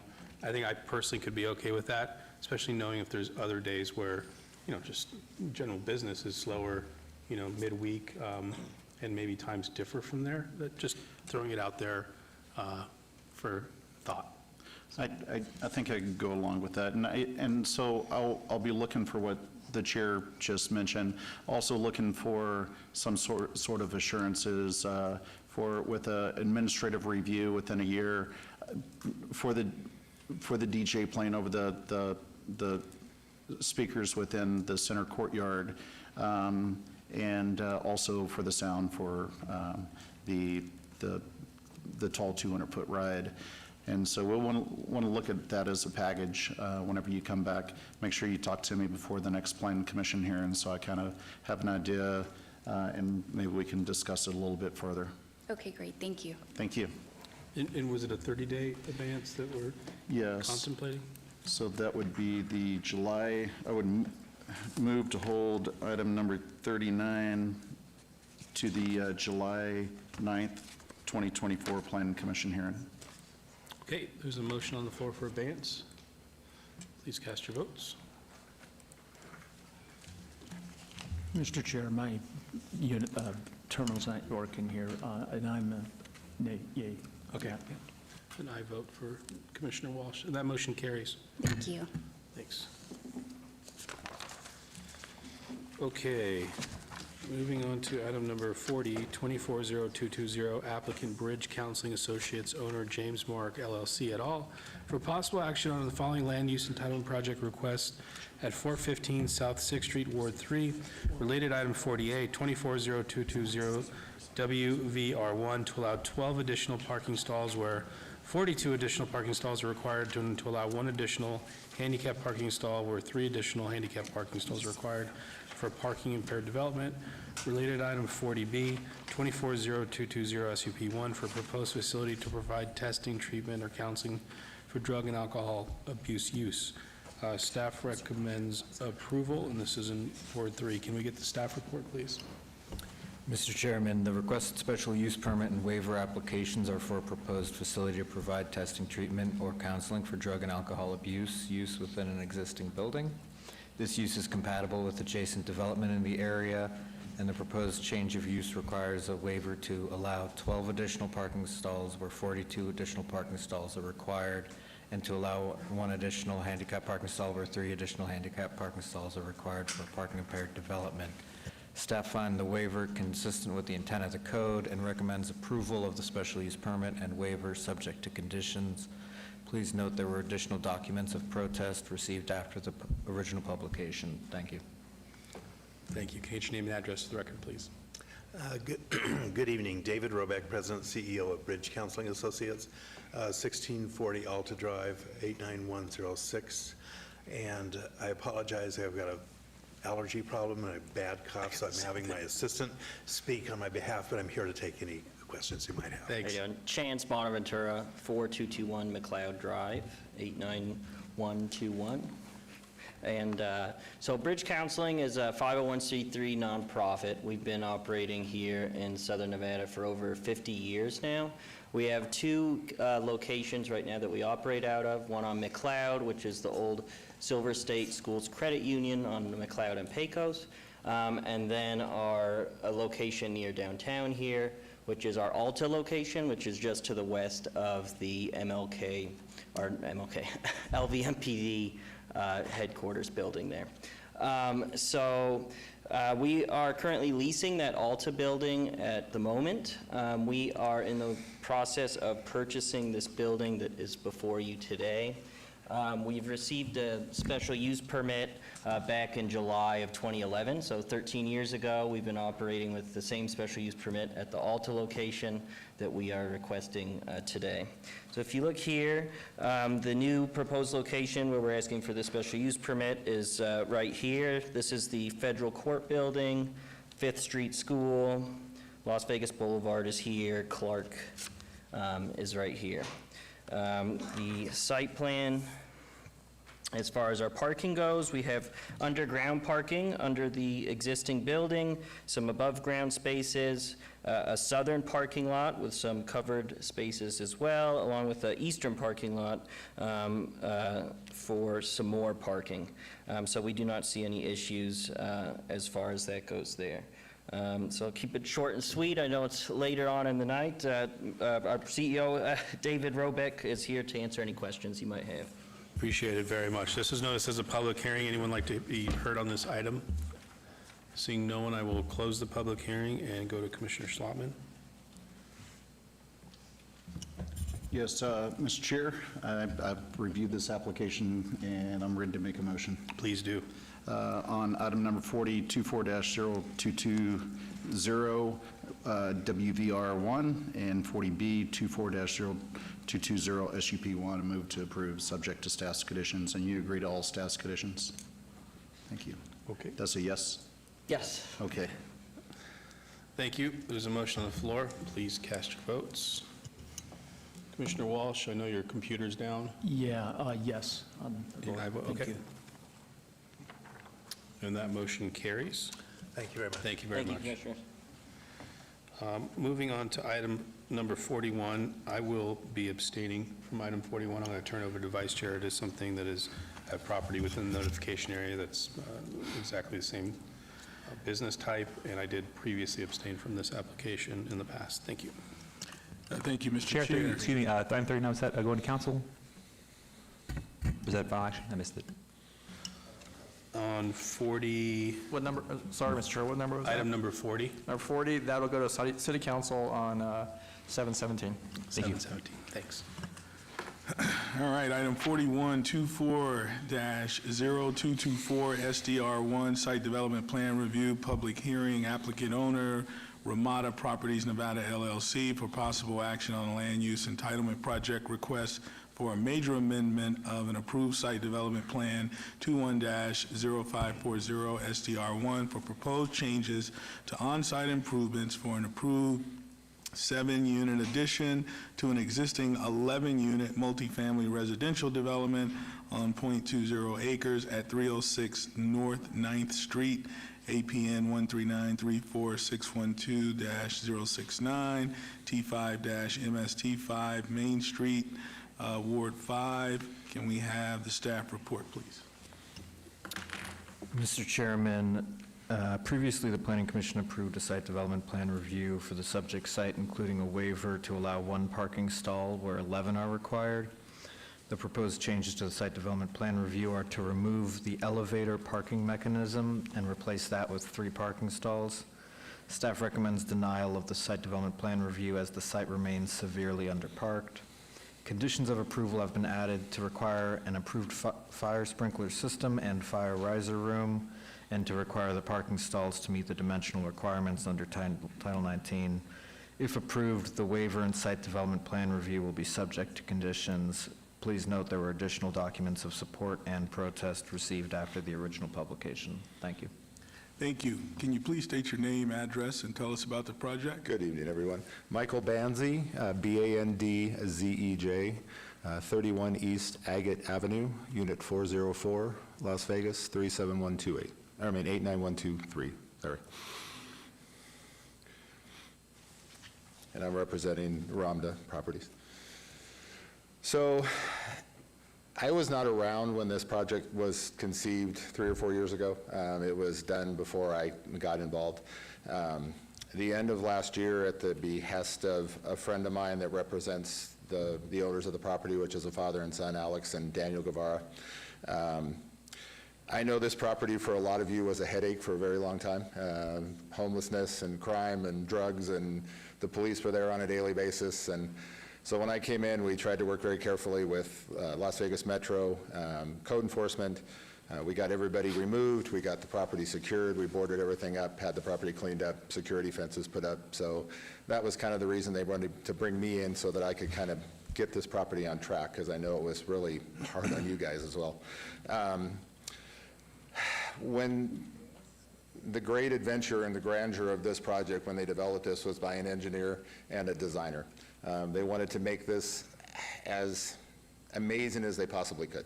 Rooftop bars, great exterior, great curb appeal. That works really well on Fremont Street, doesn't work so well on 9th and Stewart because it's not gotten to that point yet. When I was asked to come in and take over this project and kind of help get it on track, I sat down, looked at the plans, and there was a couple of things that stood out. The rooftop bar area was one. We're not going to address that because I just really think that that'll be okay. The parking structure is the main concern. It looks great on paper. It looks like it would be a great feature, and it is. I love elevator parking structures. We actually looked at putting one downtown, excuse me, with the late Tony Shea and his group several years ago. We just couldn't get to that point. So when I looked at this, it doesn't fit. I mean, there's 3 things that stood out to me. Number one, it's 68 foot 6 inches tall. It's going to be 40 feet taller than the existing apartment buildings on the east side of the property. Number 2, it's going to be wrapped in a, let me slide this over. So this is the parking structure. So that's what the parking structure would look like as it was built. The entrance to the parking structure, you have to come in off of the alley behind the east side of the property and enter the parking structure through the gate, the garage door that opens up. The alley is 16 feet wide. Trying to make a turn into that parking structure from the alley when you access, one, you would have to make some type of a wide turn because it's not wide enough to actually enter that structure. And that makes it very difficult because there's underground parking right on the other side of the alley for the building adjacent to the east side of the property. When I took over this project, I reached out to Tom Burkhart's office. Tom and I and Steve Swanton had a conference call back in, I think it was late August or early September about this. And, excuse me, I told him my concerns. I said, there's three things that really don't fit well. Number one, the depth of this. If you look at the original site plan and you zoom in on where the parking structure was going to be, there's 2 feet between the back of the parking structure and the back wall of the apartment building on the backside. There's going to be bedrooms on the backside of that building that are going to have egress windows. 2 feet is not enough space for a fireman with his equipment to get to an egress window to rescue somebody if that building's on fire. So that creates a problem as well. When I talked to Steve and Tom about this originally, they said that they understood, that they did have some concerns as well back when it started. They said that there's always options. They said that the city has parking areas. Sometimes they rent them to people who have units and they get spaces. They said if you can come up with an alternative to the parking structure, we would probably not stand in your way. So with that being said, I did that. There is a parking structure or a parking lot on the southeast corner, which is here, the southeast corner of Stewart and 9th. This is the proposed property here for us. This is the parking area that 9th Street Parking owns that. The lady rents parking spaces to everybody in the area. I reached out to her. I told her our situation, and she said that she would happily rent us spaces. Steve and Tom said that if I was 300 feet within the property, that they would be acceptable to that because it's within that distance. So I did everything that they asked me to do. I got us the alternative parking spaces. We have a contract with them, not a contract, but a proposed contract with the parking lot across the street. And I just think, besides the cost of this, 3 years ago, this might have been cost effective. Now to build this structure, it's about $560,000 with the Nevada energy changes and the structure. And it just doesn't make sense. It just doesn't fit. So the action is we got 2 spaces on the lot plus a handicap space and the parking across the street that we'll provide for our tenants. Thank you. You're welcome. This item was noticed as a public hearing. Anyone from the public wishing to be heard, please come forward. If you could maybe have a seat in the front row, and then we'll...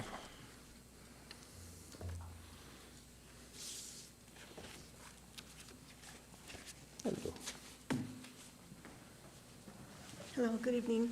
My name is Joelda May. I am the pastor of Amistad Cristiana Church at 901 Stewart Avenue. The building that is to the east of the apartments, the units that are being planned to be added would cause a great concern to the church. The church was built in the 60s, and the majority of the parking that we use is on street parking. We have a small area on the same alley that the request for this parking structure was to be built. So it brings a great concern to our church community, only because adding additional units to the area would also be additional parking on the street. So that's my concern, and hopefully you're able to help the church. Thank you. Thank you. Thank you for your comments. So just for her concerns, and there won't be any parking on the street. We won't allow the tenants to park on the street. We'll give them a pass and a key code that they can park across the street, and they will be told that if they do not park in that parking structure, that they will be fined. We don't intend on encroaching anything on the church. I've been to the property, I check it daily. I've been to the property on Sundays and things where they're having events. They have several people that park on the streets for their events, and they enjoy themselves. We don't want to take up any parking on the street. I don't want to encroach on their street at all. This is really not about the units or anything else in the property that's been approved. It's about that the parking structure is going to have to be, one of the conditions when you guys approved this, or when it was approved earlier, was that the parking structure be wrapped in a metal screen surrounding with a light on top. This structure is also going to be lit 24 hours a day. It's going to have LED lights that illuminate constantly. It's going to cast a shadow and a lighting situation to all the buildings around it. It's going to be a lighting nuisance for that, and we don't want that. We just want to, this project has had so much tragedy. It was a father and a son that were developing this. 3 months ago, the sun came up and we were getting ready to move forward for a couple things with Steve. He went home, he got blood clots in his lungs, died 4 days later, 46 years old. And so now I'm trying to help the 80-year-old father who really had nothing to do with this. I'm trying to help him continue this instead of letting it sit there and do nothing. And building the structure would, I'm not gonna lie, if building the structure, incurring the cost and everything else that goes with it, the property will probably sit there. I understand. We do have a, thank you, we do have a question here. Yeah, my question to you, the parking lot, the woman rents spaces, Correct. and how many lots are there? How many parking spaces are there? She's got, let me see if I have the drawing. She's probably got, there's probably 75 spaces in that parking lot. She said that we're required to have 11 spaces for our tenants to park. So we have 2 on site that we were able to get where the parking structure was going to be. We have the 1 van accessible handicap space that's still in the back of the property like we were required. And then she said that, I asked her if she would rent us 8 to 10 spaces. I mean, basically she'll rent us whatever spaces that she has. 40 spaces available, so we'd be able to rent as many spaces as possible. Do you know how many are already occupied? From what I've seen from going by there, and every time I see somebody parked in there, I think she's probably has like 15 or 20 that are maybe occupied. Okay. I asked her how many she could accommodate. She said she could accommodate up to 20 if I needed them, and I told her I didn't need 20. But we will provide that with the rent for the tenants. We will provide the key card and the passcodes, and we will require them to park in that parking lot, not on the street. Thank you. All right, thank you. And so public comment is closed, and I'll turn this over to the Planning Commission, actually turning it over to myself. And, you know, I remember this project, and you know, it was exciting, and the parking structure had everyone's attention.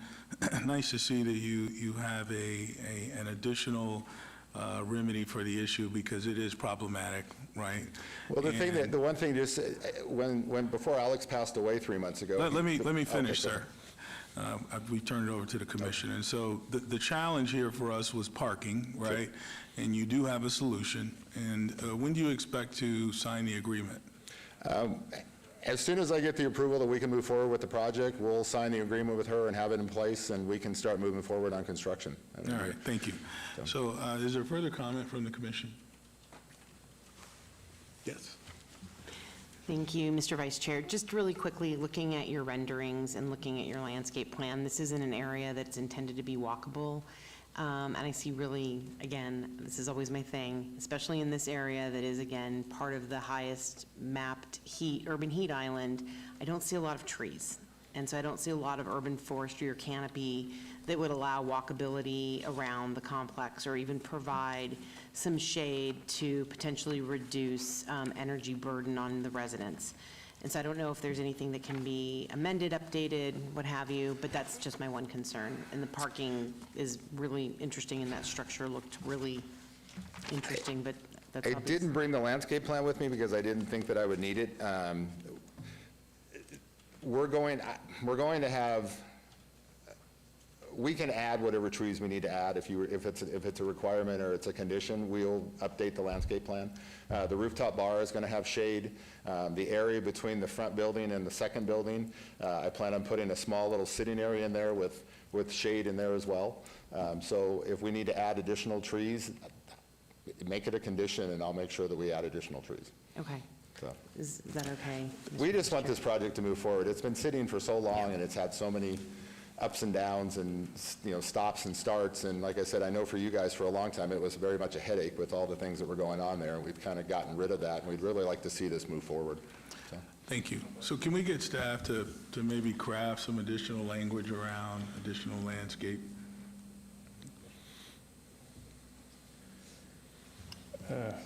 Mr. Chair, or Vice Chair, I do remember this project a bit, and it's a very narrow lot. And so I think it was, as I recall, very difficult to provide, as we have in this area, a lot of landscape trees because of the narrow lot. I do note that this is on 9th Street. There's a 47-foot right-of-way, and I wish the city would start, putting more trees on the right-of-way, considering you have so much space for vehicular traffic and honestly parking. But I don't recall that there was a ton of space for trees, and I think, as I recall, there was the maximum amount of trees and shrubs that were available to be placed were placed. Thank you, thank you. I would just like to have a review of the landscape plan one more time, just to make sure that we've got it covered. Thank you. And we are actually going to be drawing up a new set of plans. There's some things, we have to add the riser room, we have to do the sprinklers and things like that. So we're going to be updating and amending some of the plans that didn't get done originally, and it's sad to say with tragedy. So I need to finish with staff. If we could just get some language to review, at least review the landscape plan between now and... Okay, so through you, Mr. Chair, or Mr. Chairman, so this is going to City Council. So do you want us to work together to get a revised plan, or do you need a condition on the? I would just like to have a review. A review, okay, so what we can do is in between Planning Commission and Council, we can meet with the applicant and review the landscape plan. Yes. Okay. Whatever you guys need. Okay. All right, so you agree to all the staff's conditions, right? Yes, sir. All right, so I'd like to make a motion for item 24-0224-SDR1, motion for approval subject to staff's conditions. Okay, I agree. And that'll mean I don't have to build the parking structure? Is that correct? Thank you.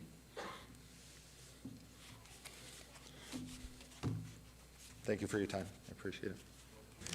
And that item will move on to City Council on July 17th. And that motion carries. Okay, coming back to item number 42, 240225 SUP1, applicant McDermott's Funeral and Cremation Service owner, Millis Properties LLC et al., for possible action on the land use entitlement project for proposed mortuary funeral chapel use at 2040 South Decatur, Suite 135, Ward 1. Staff recommends approval. Could we get the staff report, please? Mr. Chairman, per the applicant's justification letter, the proposed funeral home will only provide memorial services, and more intense activities such as embalming and cremation will not take place at this location. Staff finds that the proposed mortuary or funeral chapel use is compatible with the existing shopping center, which contains a variety of sales and service uses, and is recommending approval of the special use permit. Please note that there were additional documents of support and protests received after the original publication. Thank you. Thank you very much. Can I get your name and address for the record, please? Christopher Grant, 720 Cadence View Way, Henderson, 89011. Thank you. Anything you'd like to tell us about the application? Just to reiterate, it's primarily going to be our office and chapel location, so 99% of the time there will be 3 to 5 staff members in there. There won't be any body storage, there won't be any cremation, there won't be any embalming or preparation being done. We do have a prep room on premises, but that's for licensing purposes solely. Everything storage-wise, cremation-wise is at my existing already licensed and everything location over on Western. This is, like I said, just going to be our office to meet with families, make arrangements, get the signatures, paperwork done that we need, and then from time to time, if they do wish to have services there, we do have a chapel space where that would be held. Great. Thank you very much. This is noticed as a public hearing. Anyone from the public like to be heard in this item? Need your name, address for the record, please. We have 3 microphones. Come on up. Well, good afternoon. Hello. It's first time I learning a lot today. Thank you Can I get for your listening name us. for the My record? name is Jacinto Alfaro. Okay. I live in 4905 Churchill Avenue, Thank you. Las Vegas, Nevada 89107 since 15 years ago. We have the freeway already, really close. We have the motorcycle shop already. I don't know, you live close to these kind of places. A lot of pollutions. Nearby the business shopping centers, we have a Red Lobster, we have a gym. They planning to open a charter school. We have restaurants. We have even the health district department is moving. The Target used to be. We concerned about bombing, about storage, about many things. The important thing is this lady right here has more than 60 years living in this place. Another lady has more than another 60 years. I guess we pay a lot of taxes like homeowners. I know the businessmen pay taxes too. I don't want to offend nobody in this place. I apologize in advance. I learning, I say again, I don't know, you're going to take a decision in this business, but the license says bombing, says storage. He say 99% going to use chapel. We agree that. We agree business come our neighbors, but we have a lot of trees back then, pine trees die because thank you, Commissioner Taylor mentioned heat islands. And this man here has children. We enjoy backyard, we have swimming pools. I know it's a lot of loophole over here in business. Maybe in a couple years he come back because he had open doors to bring bombing, I don't know, storage. And last things, we have Tesla open backyard, beautiful, a lot of color Tesla car. What happened in Black House? Electricity outage. They're going to bring a big generator, big, really big. What happened with the dead bodies? They have to keep it cold. They're going to bring a big generators. We have proof over here, last things. We have these three, this business, I know they pay taxes too. They parking all day long, the ambulance. All day long, they don't stop. And we have concern on pollution, a lot of pollutions. And again, maybe you did already decision in this case, but we come back in a couple years, in 4 years, because she don't have a choices. I got choices. Everybody has choices. She don't have choices. Thank you, Hassan. Thank you very much. Can I get your name and address for the record, please? Judy Leslie, 4909 Churchill Avenue, Las Vegas, Nevada, 89107. I've lived at my house for 50 years, next month. And within those 50 years, I've never been to a chamber meeting to oppose any building, any business that would come to our community. Because as a young mother with a growing family, I was eager to see any business come in and join our community. But I cannot fathom having a funeral home and a cremation services in a shopping center. I don't think it's ideal, and I've been trying, ever since I got the notice, I've been trying to think of a positive, and I haven't yet found a positive. And my neighbor, Judy Pixley, wrote a letter to you. I don't know if you received it or not, but I'd like to read her letter to put it into the minutes, if that could. Okay. Regarding, this is Judith Pixley, she lives at 5001 Churchill Avenue. Regarding the application 240225 SUP1 for a special use permit for a proposed mortuary and perhaps a chapel at 240 South Decatur Boulevard, Suite 155, I have additional questions and concerns as follows. My dictionary states that a mortuary is a place where dead bodies are kept before burial or cremation. Therefore, bodies are refrigerated until and after they are embalmed. Trucks would be running in the neighborhood, remaining in their neighborhood for 24/7 behind our wall. We only have an alley that separates us and the shopping center, so we would get the brunt of all the noise in our alley. This endangers both the health of our children and the elderly who have heart conditions and other types of conditions. Embalming is to treat a dead body with various chemicals, and we don't know what those chemicals are. We already have pollution from the freeway over here, and to embalm to use this embalming, it's to keep the body from decaying, and from doing that, they're going to start removing internal organs such as the heart, Judy? lungs, lives. I'm sorry to interrupt you, but we have that in the record, so if there's any Oh, okay. other specific points, and if you want to actually turn what you have in while you're here, but if there's any other specific points, because I think once we get through some of there might be some misinformation out there of what this application actually is. I think everyone will have a better understanding of what it is. So if there's anything other specific things that and not to cut you off, because No, your that's words fine, are that's fine, important. that's fine, I just want to appreciate make sure you know we do have the information. and- Okay, and wonderful, great. We understand what you're saying with Okay. some of those specific things, too. I appreciate it. Thank you so much for your time. Appreciate your time in coming out. Did you want to add something else? Yes. Need your name and address for the record, Good please. evening. My name is Ever Figueroa, and I live on 4901 Churchill Avenue. And I'm against to this funeral home because my backyard is going to be right in the front in the funeral. And I have children. They like to play a lot in the backyard.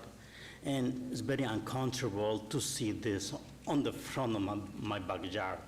And my concern is that, and I don't know if my property is going to lose value in the future if I try to sell, I don't know. This is my concern. Thank you for coming out with your concerns. Can I get your name and address for the record, please? Good evening. My name is Odilia Martinez, and I reside in neighboring street, 4908 Churchill Avenue. I would like to express my opposition to application 240225, which seeks a special use permit for the establishment of a funeral home and chapel at 240 Sur Decatur Boulevard, Suite 135. I oppose to this request because the presence of a funeral home and chapel can significantly disturb our quality of community.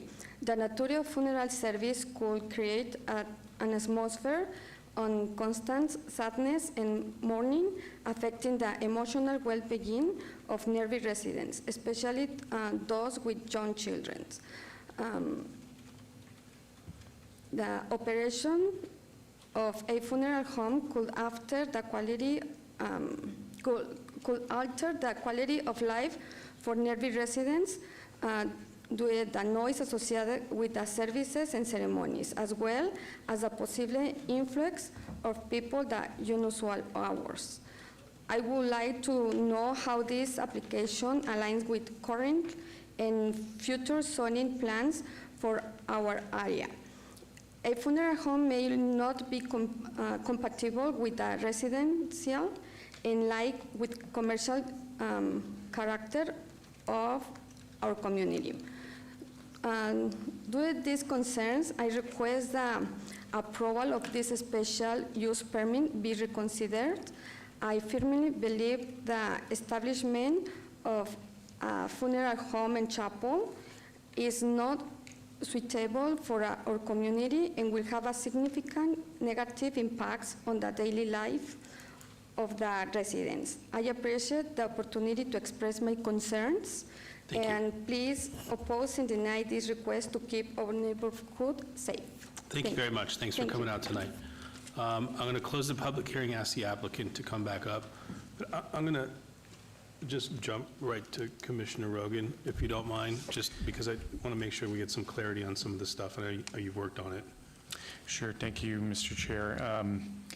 Yeah, I do think that there's been some confusion. As the applicant has stated, this is just going to be for funeral services. The special use permit would allow for the preparation of dead bodies for burial, including cremation and embalming, I believe, but that is not what the intent is for this location. And I just spoke with the applicant a moment ago while you were speaking, and he's agreeable to put a condition on the special use permit that no dead bodies would be prepared for cremation or burial nor stored at this location.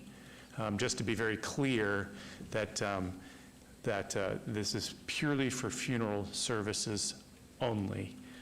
Well, to the extent that you need to, would you be having a dead body for the funeral services? From time to time, but they would already be embalmed at another location. I don't embalm, I'm not an embalmer. So Right. I outsource that part of it. Okay, so would you, this is such a strange conversation I'm having right now. Would you be storing the dead body at the location? It would just be brought there for the funeral service? They would be there for, most of our funeral services are memorial services where there might be an urn present or photos. If it is a casketed body, it's usually for a period of about an hour to 2 hours. It would be brought in, usually if we do bring a body in, it's brought in during early morning hours when there's no traffic, nobody's to see it. It's brought out after the services are over to take to either to my holding facility on Western or to the cemetery if it's a burial or whatever the case may be. But there's no, and I would welcome any of the folks that were here to, if we're open Monday through Friday, 9 to 5. They can come by and see for themselves. There's no refrigerated holding areas there. There is no cremation, so there will be no smoke or anything like. All that takes place at another location that's already licensed in more commercial area. This is literally 3 offices, a reception desk, some display of some urns and things like that that are on display, just empty urns, restrooms, and then from time to time, the chapel would be in use for the services. And you told me a moment ago that your lease also would not allow for the cremation services or the preparation? My lease doesn't allow even for, even though this, I understand the special use permit technically would allow for it, my lease does not allow for any embalming to take place on the facility, where it does not allow for any storage of bodies at the facility. If you saw what is my prep room for licensing purposes, you wouldn't be able to embalm, you couldn't really technically embalm a body in there anyway. It literally just is, it meets checks all the boxes for what I need to have in a prep room, but we don't use it. I don't embalm even at my current location. I like I said, I outsource that. All my cremation and storage, again, would take place over on Western. None of that takes place here. All right. Does everyone understand that now? Head nods. Yeah, thank you. Commissioner, so just for clarity, there's no overnight storage? No overnight storage? No, not at all. Like I said, as soon as the service is over and the family is left, well, if it's a burial, as soon as the service is over, we leave to go to the burial site.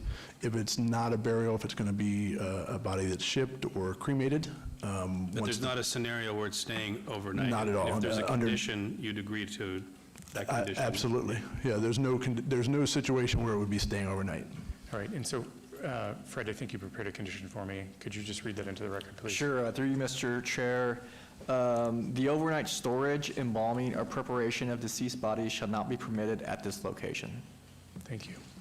And you agree to that condition, sir? Absolutely. Does anyone else have any comments or questions for the applicant? I don't. All right. Thank you. I heard from the audience they still oppose it. I understand your concerns, but I think with that condition being clear and making the record, I'm comfortable supporting this application tonight.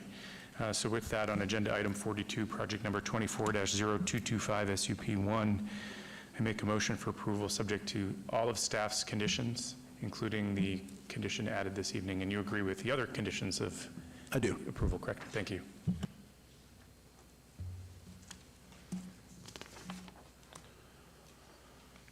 And that motion carries. And that is final action tonight, unless appealed to the city clerk in 10 days. Thank you. Moving on to item number 43, 240231, applicant Integral Partners Park Place Center, Las Vegas, LLC, owner Paradise, Las Vegas LLC, for possible action on the following land use entitlement requests at the southwest corner of Cirrus Avenue and Rancho Drive. Item 43A, 240231, VAR1, to allow 985 parking spaces where 4,981 parking spaces are required. Related item 43B, 240231, SUP1, for proposed 11,599 square foot alcohol on premiseful use. Related item 43C, 240231, SDR1, for a major amendment of an approved site development plan review for the proposed conversion of the 11,599 square foot portion of an existing 26,667 square foot warehouse building into a commercial recreation amusement use with facade improvements for an existing commercial recreation amusement indoor and outdoor facility. Staff recommends denial. Ward 3, can we have the staff report? Mr. Chairman, the request to convert the 11,599 square foot portion of an existing 26,667 square foot warehouse building within an existing commercial recreation amusement development into alcohol on-premise full nightclub use. The requested parking variance would allow 985 parking spaces where 4,981 parking spaces are required, as there's no hardship related to the site's physical characteristics that would warrant deviation from Title 19 requirements. Staff recommends denial of the variance and related applications, which include the special use permit for alcohol full on-premise and the site development plan review subject to conditions if approved. Please note there were additional documents of support and protest received after the original publication. Thank you. Thank you. Can you name and address, please, for the record? Yes, Liz Olson, 1980 Festival Plaza Drive, here on behalf of the applicant again. This is our Area 51 site. What we are talking about this evening is just this building here. It's an existing warehouse building on the site. It's currently just being used for storage. What we would like to do is convert the highlighted portion of that building into a branded, immersive John Wick experience. We would have the alcohol included in there as well, but this experience is completely indoors. None of it will be outside, but again, it is triggering that parking, again, because of the alcohol in the nightclub that's shifting down on the southern portion of the property. But otherwise, I will leave it to you for any questions. Thank you very much. This is noticed as a public hearing. Open up the public hearing if you'd like to comment. Need your name and address again for the record, please. Good evening, Sherry Lane. I live at 2900 South Valley View, representing Las Vegas Meadows, as I mentioned earlier. Again, this leads to congestion. There's more alcohol service, which leads to more noise. And SDR number 1 does mention recreational and amusement indoor and outdoor. We're still grappling with the noise issue. I won't beat that up because we talked about it in the other proposal. And I will mention, you're all invited on July 19th. If you'd like to come over to the Meadows, there's a concert that will be going on until 3 a.m., and a representative from Area 15 has agreed to be present so he can personally hear the volume that our residents hear. Thank you. Thank you. Name and address, please. Again, Bonnie Swadling, Thanks, Bonnie. 2900 South Valley View, the Meadows. I would like to say that we don't live downtown. We live in a senior community. And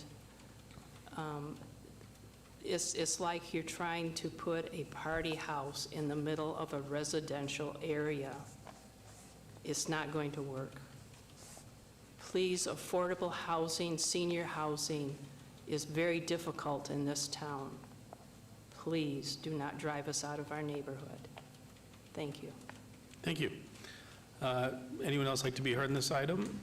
Seeing no one, I will close the public hearing and I need to rebut. The indoor-outdoor, again, it's just encompassing the entire property, but this specific application for this specific attraction is completely indoors. Thank you very much for the clarity on that. And I will go to the commission with Commissioner Schlotman. Thank you, Chair. And I appreciate Sherry and Bonnie and the rest of the residents staying here with us all night long.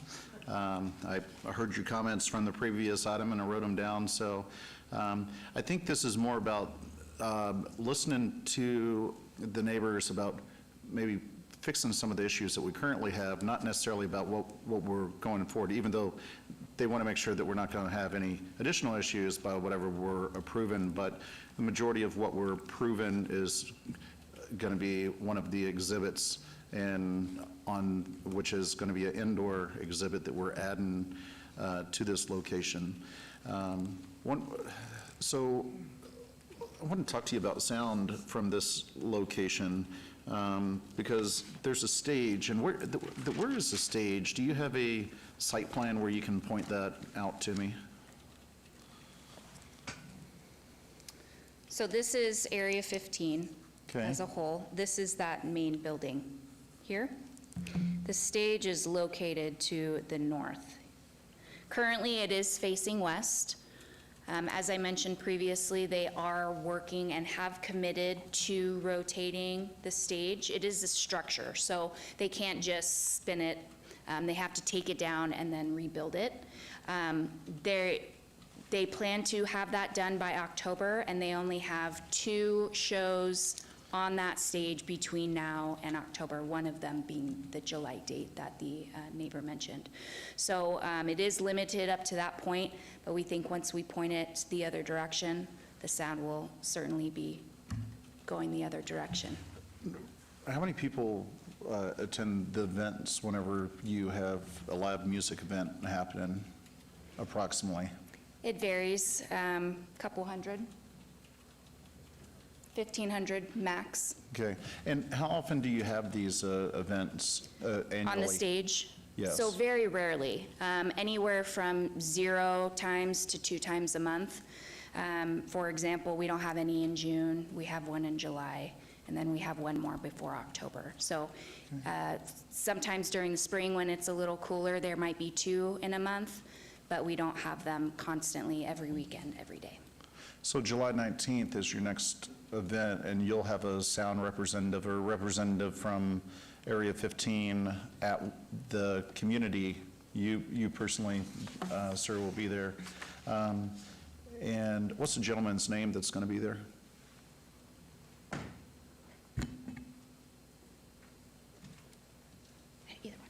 Jim Heilman. Thank you. And what's your role with Area 15? The VP of Development and Expansion. Okay, perfect. And there was a sound study that was performed there previously where you may have went into people's yards or in their house to perform this study. And the results that I'm reading here were saying that it's within 50 decibels, 50, 55, somewhere in that range. Right. Some gentleman brought up some fact that there was something 80 decibels in his backyard at one point. You know, we don't have that testing data, but, you know, I do like the fact that you're going back over there for the July 19th because, as my understanding, when you'll perform the sound study, you'll turn the volume up to the same level that it was when there was an event, but there wasn't an actual event when the sound study happened. So sometimes, look, I owned a bar in the Arts District, and it drove me nuts how much these DJs tried turning up music and everything beyond whatever I'd tell them to turn it up. So I think it's going to be a big telltale sign when we have that July 19th you know, study. And is there some sort of email or phone number or something that the residents, if there are noise complaints, where they could reach out and talk to somebody directly about the noise complaints so it just doesn't get dismissed? Oh, yeah, absolutely. We're, Bonnie and Sherry and I are we're good friends. Oh, okay, perfect, good. On that level. We're trying to work some things out. We're trying to be good neighbors, so we're committed to, you know, doing what we can to improve things. One thing I wanted to mention, the last sound test was done during a live event that evening, so that was during a live event, but I'll be out there for this next one for sure. Okay. Yeah. You know, and I was in, where were we earlier this year for the APA? Minneapolis. And Fred and Seth and myself, we sat in one of these, one of the sessions, and it was based on bars and nightlife and entertainment.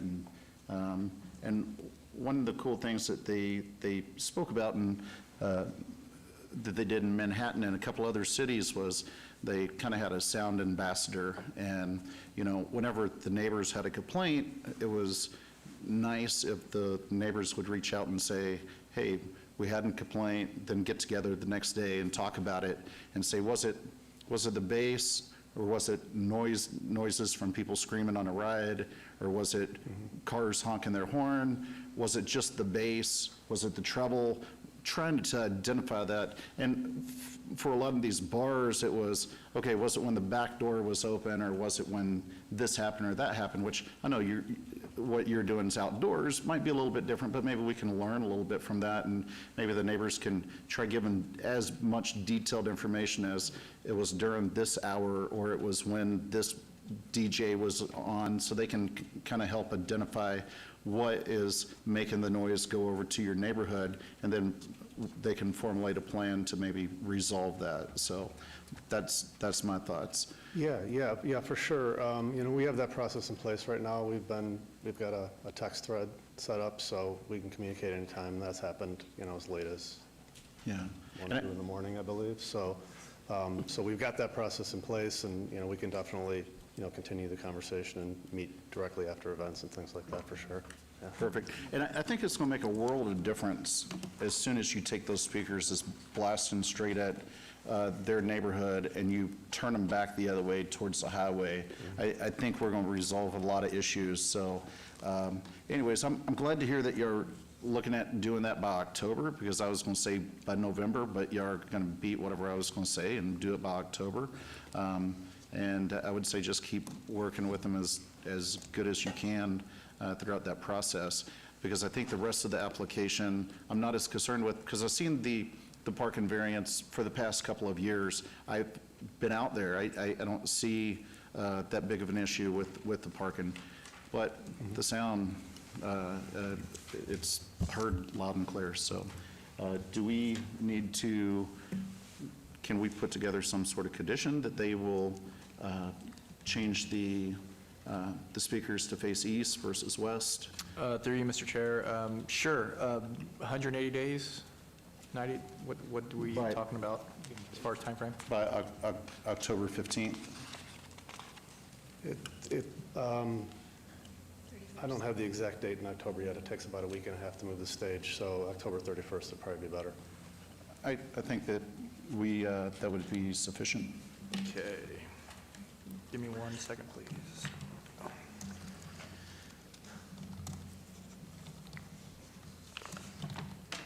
And this is at the north end of the property, correct?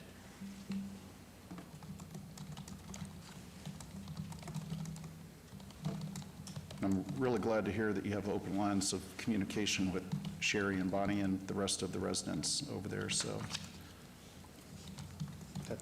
Sherry and Bonnie. No, it's like a song, your names. That's all. I couldn't hear what you were saying to me. You're good. I was just saying your name. It's getting to the end, yeah. Okay, Mr. Chair. So this would be for 43C. The sound stage at the north end of the property shall be rotated so that the stage faces east on or before October 31st, 2024. And you agree to that condition? Yes, thank you. Okay, and you agree to all the other conditions of approval if approved? We do, thank you. All right, Mr. Chairman? Commissioner Yeah, Watson. just one question. Are pyrotechnics going to be used in these locations? Pyrotechnics, fireworks, explosions? Oh, no, so the John Wick experience is completely indoors, so. But even nothing like indoors, that. will there be pyrotechnics used? No, I No? don't believe so, no. Yeah, I don't know much about John Wick's, but I'll leave it at that. Thanks. All right, Mr. Chairman, ready to Please. make a motion? Please do. On item number 43A, move to approve on, okay, my screen just popped up. Let's see, on 43A 24-0231 VAR1, move to approve 43B 24-0231 SUP1 and 43C 24-0231 SDR1. Move to approve, subject to all staff's conditions and the added condition of modifying the location of that stage by October 31st. Motion's on the Thank you. floor. Please cast your votes. That motion carries. Thank you. And that is final action tonight, unless appealed to the city clerk in 10 days. Okay, thank you. Moving on to item number 44, 240236 SDR1, applicant Robert R. Black Sr., owner Rebel Land and Development LLC, for possible action on land use entitlement project request for the proposed addition of a digital electronic message illumination to the north and the south of an existing off-premise sign at 901 North Buffalo Drive, Ward 2. Staff recommends denial. Can we get the staff report, please? Mr. Chairman, the proposed addition of digital LED electronic messaging to the north and south faces of the existing off-premise sign is not recommended.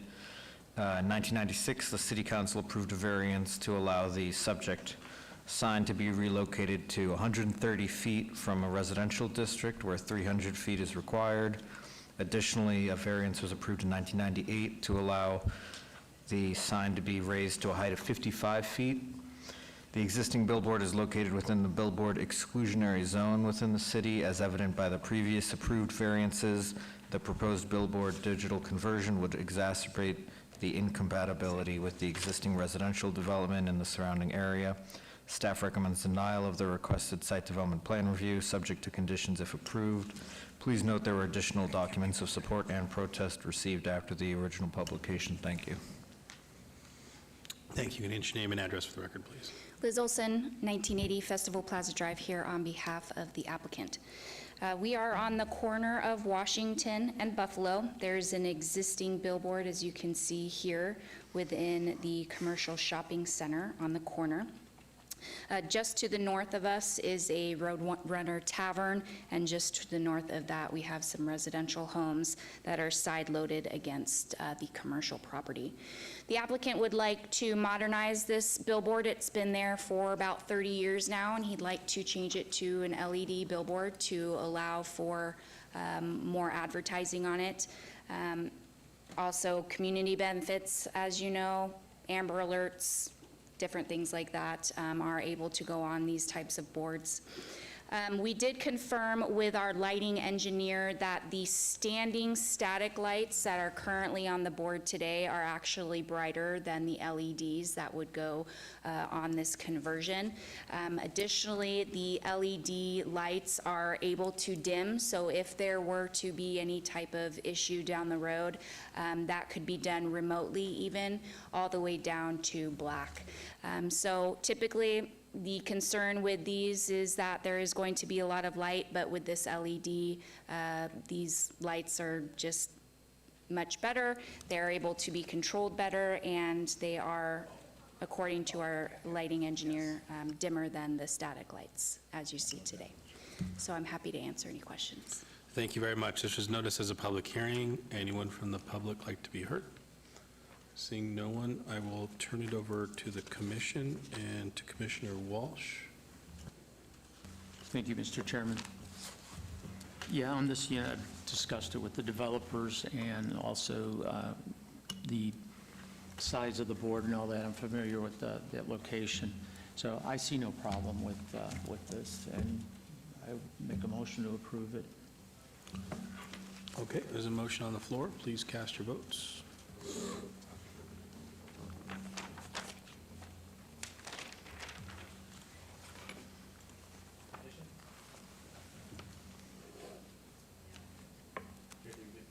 Chair, through you, is there any conditions for the this item? It would be subject to all staff's conditions if it passes. And that motion carries. And that item is final action unless appealed to the city clerk in 10 days. Thank you. Moving on to item number 46. 240256, applicant Travelers Auto Barn, Inc., owner Florest LLC, for possible action on the following land use entitlement project request at 3050 Cirrus Avenue, Suite 102, Ward 3. Item 46A, 240256 VAR1, to allow 4 additional parking spaces where 16 additional spaces are required. Related item 46B, 240256 SUP1, for proposed automobile rental use. And related item 46C, 240256 SDR1, that's easy to say, for proposed parking lot reconfiguration. Staff recommends denial. This is in Ward 3. Can we get the staff report, please? Mr. Chairman, the subject site was previously a contractor's office. The request to convert the 10,000 square foot tenant space from office to an automobile rental use would require 16 additional parking spaces. The requested variance would allow 4 additional parking spaces where those 16 are required. Staff finds the variance to be a self-imposed hardship and to be outside the realm of NRS Chapter 278 for granting variances. Therefore, staff recommends denial of the variance and related applications, which include the special use permit for automobile rental and the site development plan review, subject to conditions if approved. Please note there were additional documents of protest received after the original publication. Thank you. Thank you very much. Need your name and address for the record, please. Liz Olson, 1980 Festival Plaza Drive, here on behalf of the applicant. And this is a pretty cool project, so I'm glad it's my last one. This site is an existing warehouse building. We're right on Sirius. We're actually right next to Area 15, since we've been talking about it. The applicant is a vehicle rental company. They're called Travelers Auto Barn, excuse me. And what they do is they rent out camper vans for folks to come and rent and drive all over the country, rather than large RV homes, things of that nature. The vans come fully stocked with blankets and sleeping bags and cutlery and things to cook with. The typical rental time for these vehicles is about 21 days. And about 50% of their customers have a one-way drop-off. So they'll pick up here, drop off at one of their other current locations. They have 2 in California right now. They're looking to expand. They've been operating in Australia for about 30 years now, and so they're slowly making their way over here. The business would be located in the center tenant space of the building here. All of the vehicles are parked inside, and then we have staff and customer parking outside. All of the cars you see here and all of the storage are for the adjacent tenants. There's an auto maintenance facility over here and a warehouse over here. Folks don't leave their car here when they come and pick up the van. They Uber, someone drops them off. They're gone for sometimes months at a time. So they're not going to be leaving their cars here, which is why we believe that our parking variance is appropriate for this specific type of use. So with that, I'm happy to answer any questions, but think this is a really cool concept and hope you agree. Thank you. This is noticed as a public hearing. Anyone from the public like to be heard? Seeing no one, I will close the public hearing and turn it over to Commissioner Schlapman. Thank you. I've reviewed this item, and I don't have an issue with it. I mean, the area that it's in, it's not in a residential neighborhood. It's not in any neighborhood which is going to have a detriment to that neighborhood, and that we're not meeting minimum lot sizes or anything like that. It doesn't bother me, because it's not like we're trying to put this on Sahara or Charleston or Fremont or one of the areas where we're trying to improve that street.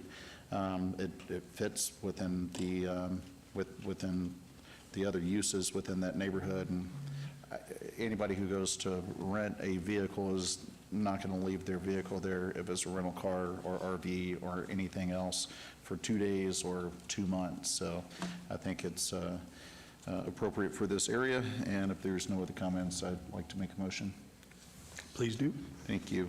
On item number 46, 24-0256, 46A, 24-0256 VAR1, 46B, 24-0256 SUP1, 46C, 24-0256 SDR1. Move to approve subject to staff's conditions, and you agree to all those conditions? Yes, thank you. Thank you. This motion on the floor, please cast your votes. And that motion carries. Thank you. Have a good evening. And that is final action unless appealed to the city clerk in 10 days. Okay, moving on to Director's Business 47-240271 TXT1, applicant owner, City of Las Vegas, with possible action on a request to amend the Lone Mountain Master Development Plan and Design Standards to add animal hospitals, clinic, shelter, or boarding kennel without outside pens as a conditional use of the neighborhood commercial special land use district, and to provide for other related matters. Staff recommends approval. We get a staff report. Is there a staff? Yeah. Thank you, Mr. Chair. So this text amendment will add the animal hospital, clinic, shelter, and boarding kennel without outside pens as a conditional use to the neighborhood commercial special land use district within the Lone Mountain West master plan. The conditions for the use will mimic those in Title 19 for outdoor, for facilities without outdoor pens. Thank you. Thank you very much. Just know this is a public hearing. Anyone want to be heard on this item? Seeing no one, I will turn it over to the commission for discussion. If anyone has any comments, I'm satisfied with what I'm seeing. I'm prepared to make a motion. Okay, I'm going to make a motion on item number 47 for approval.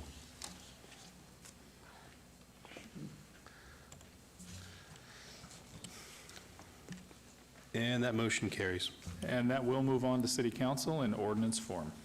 Okay, moving on to last item, number 48, citizens' participation. Public commentary in this portion of the agenda must be limited to the matters within the jurisdiction of the Planning Commission. No subject may be acted upon by the Planning Commission unless that subject is on the agenda schedule. If you wish to be heard, come to the podium, single speaker, limited, all that stuff. Anyone want to say anything? I will quickly want to say two things. And Commissioner Kasama, just on the last meeting, it just should be said, you did such a great job with that extra effort you made on that application, and I feel like some of it was lost in the intensity of the meeting for me to try to get through and hear some of it, but you just went above and beyond to kind of help streamline that process, so thank you for doing that. It certainly helps a lot when everybody does stuff like that, so thank you for that. Thank you, Chair. And to our counselor, this is your last meeting. I think I have to say Your Honor now. Not yet? Your Honor, close. Thank you for being with us, and congratulations and your guidance and helping us through these meetings. It's much appreciated, and then congratulations again is much due. Yeah. So, and Director Floyd, I know you wanted to make a comment? Yeah, thank you, Mr. Chair. So first, if you notice something was missing tonight, normally Nicole is sitting here. Nicole was out, but I want to give a kudos to Fred and Josh and Christian, who's no longer here. He left a little bit ago, but they really did a great job at the very last minute of pulling it together, and it was seamless. So I'm very grateful to have a staff who can do that. I'm very proud of that. So we do miss Nicole, though, Fred. I want Nicole back. It's much appreciated. And I also was going to acknowledge Rebecca for all of her work. You know, planning is not an easy assignment. And she took that on very early on in her tenure, and I appreciate it. And we're going to miss her. So hopefully she's working on training her replacement or John's backup. Someone else. Yeah. Well, a meeting adjourned. Thank you.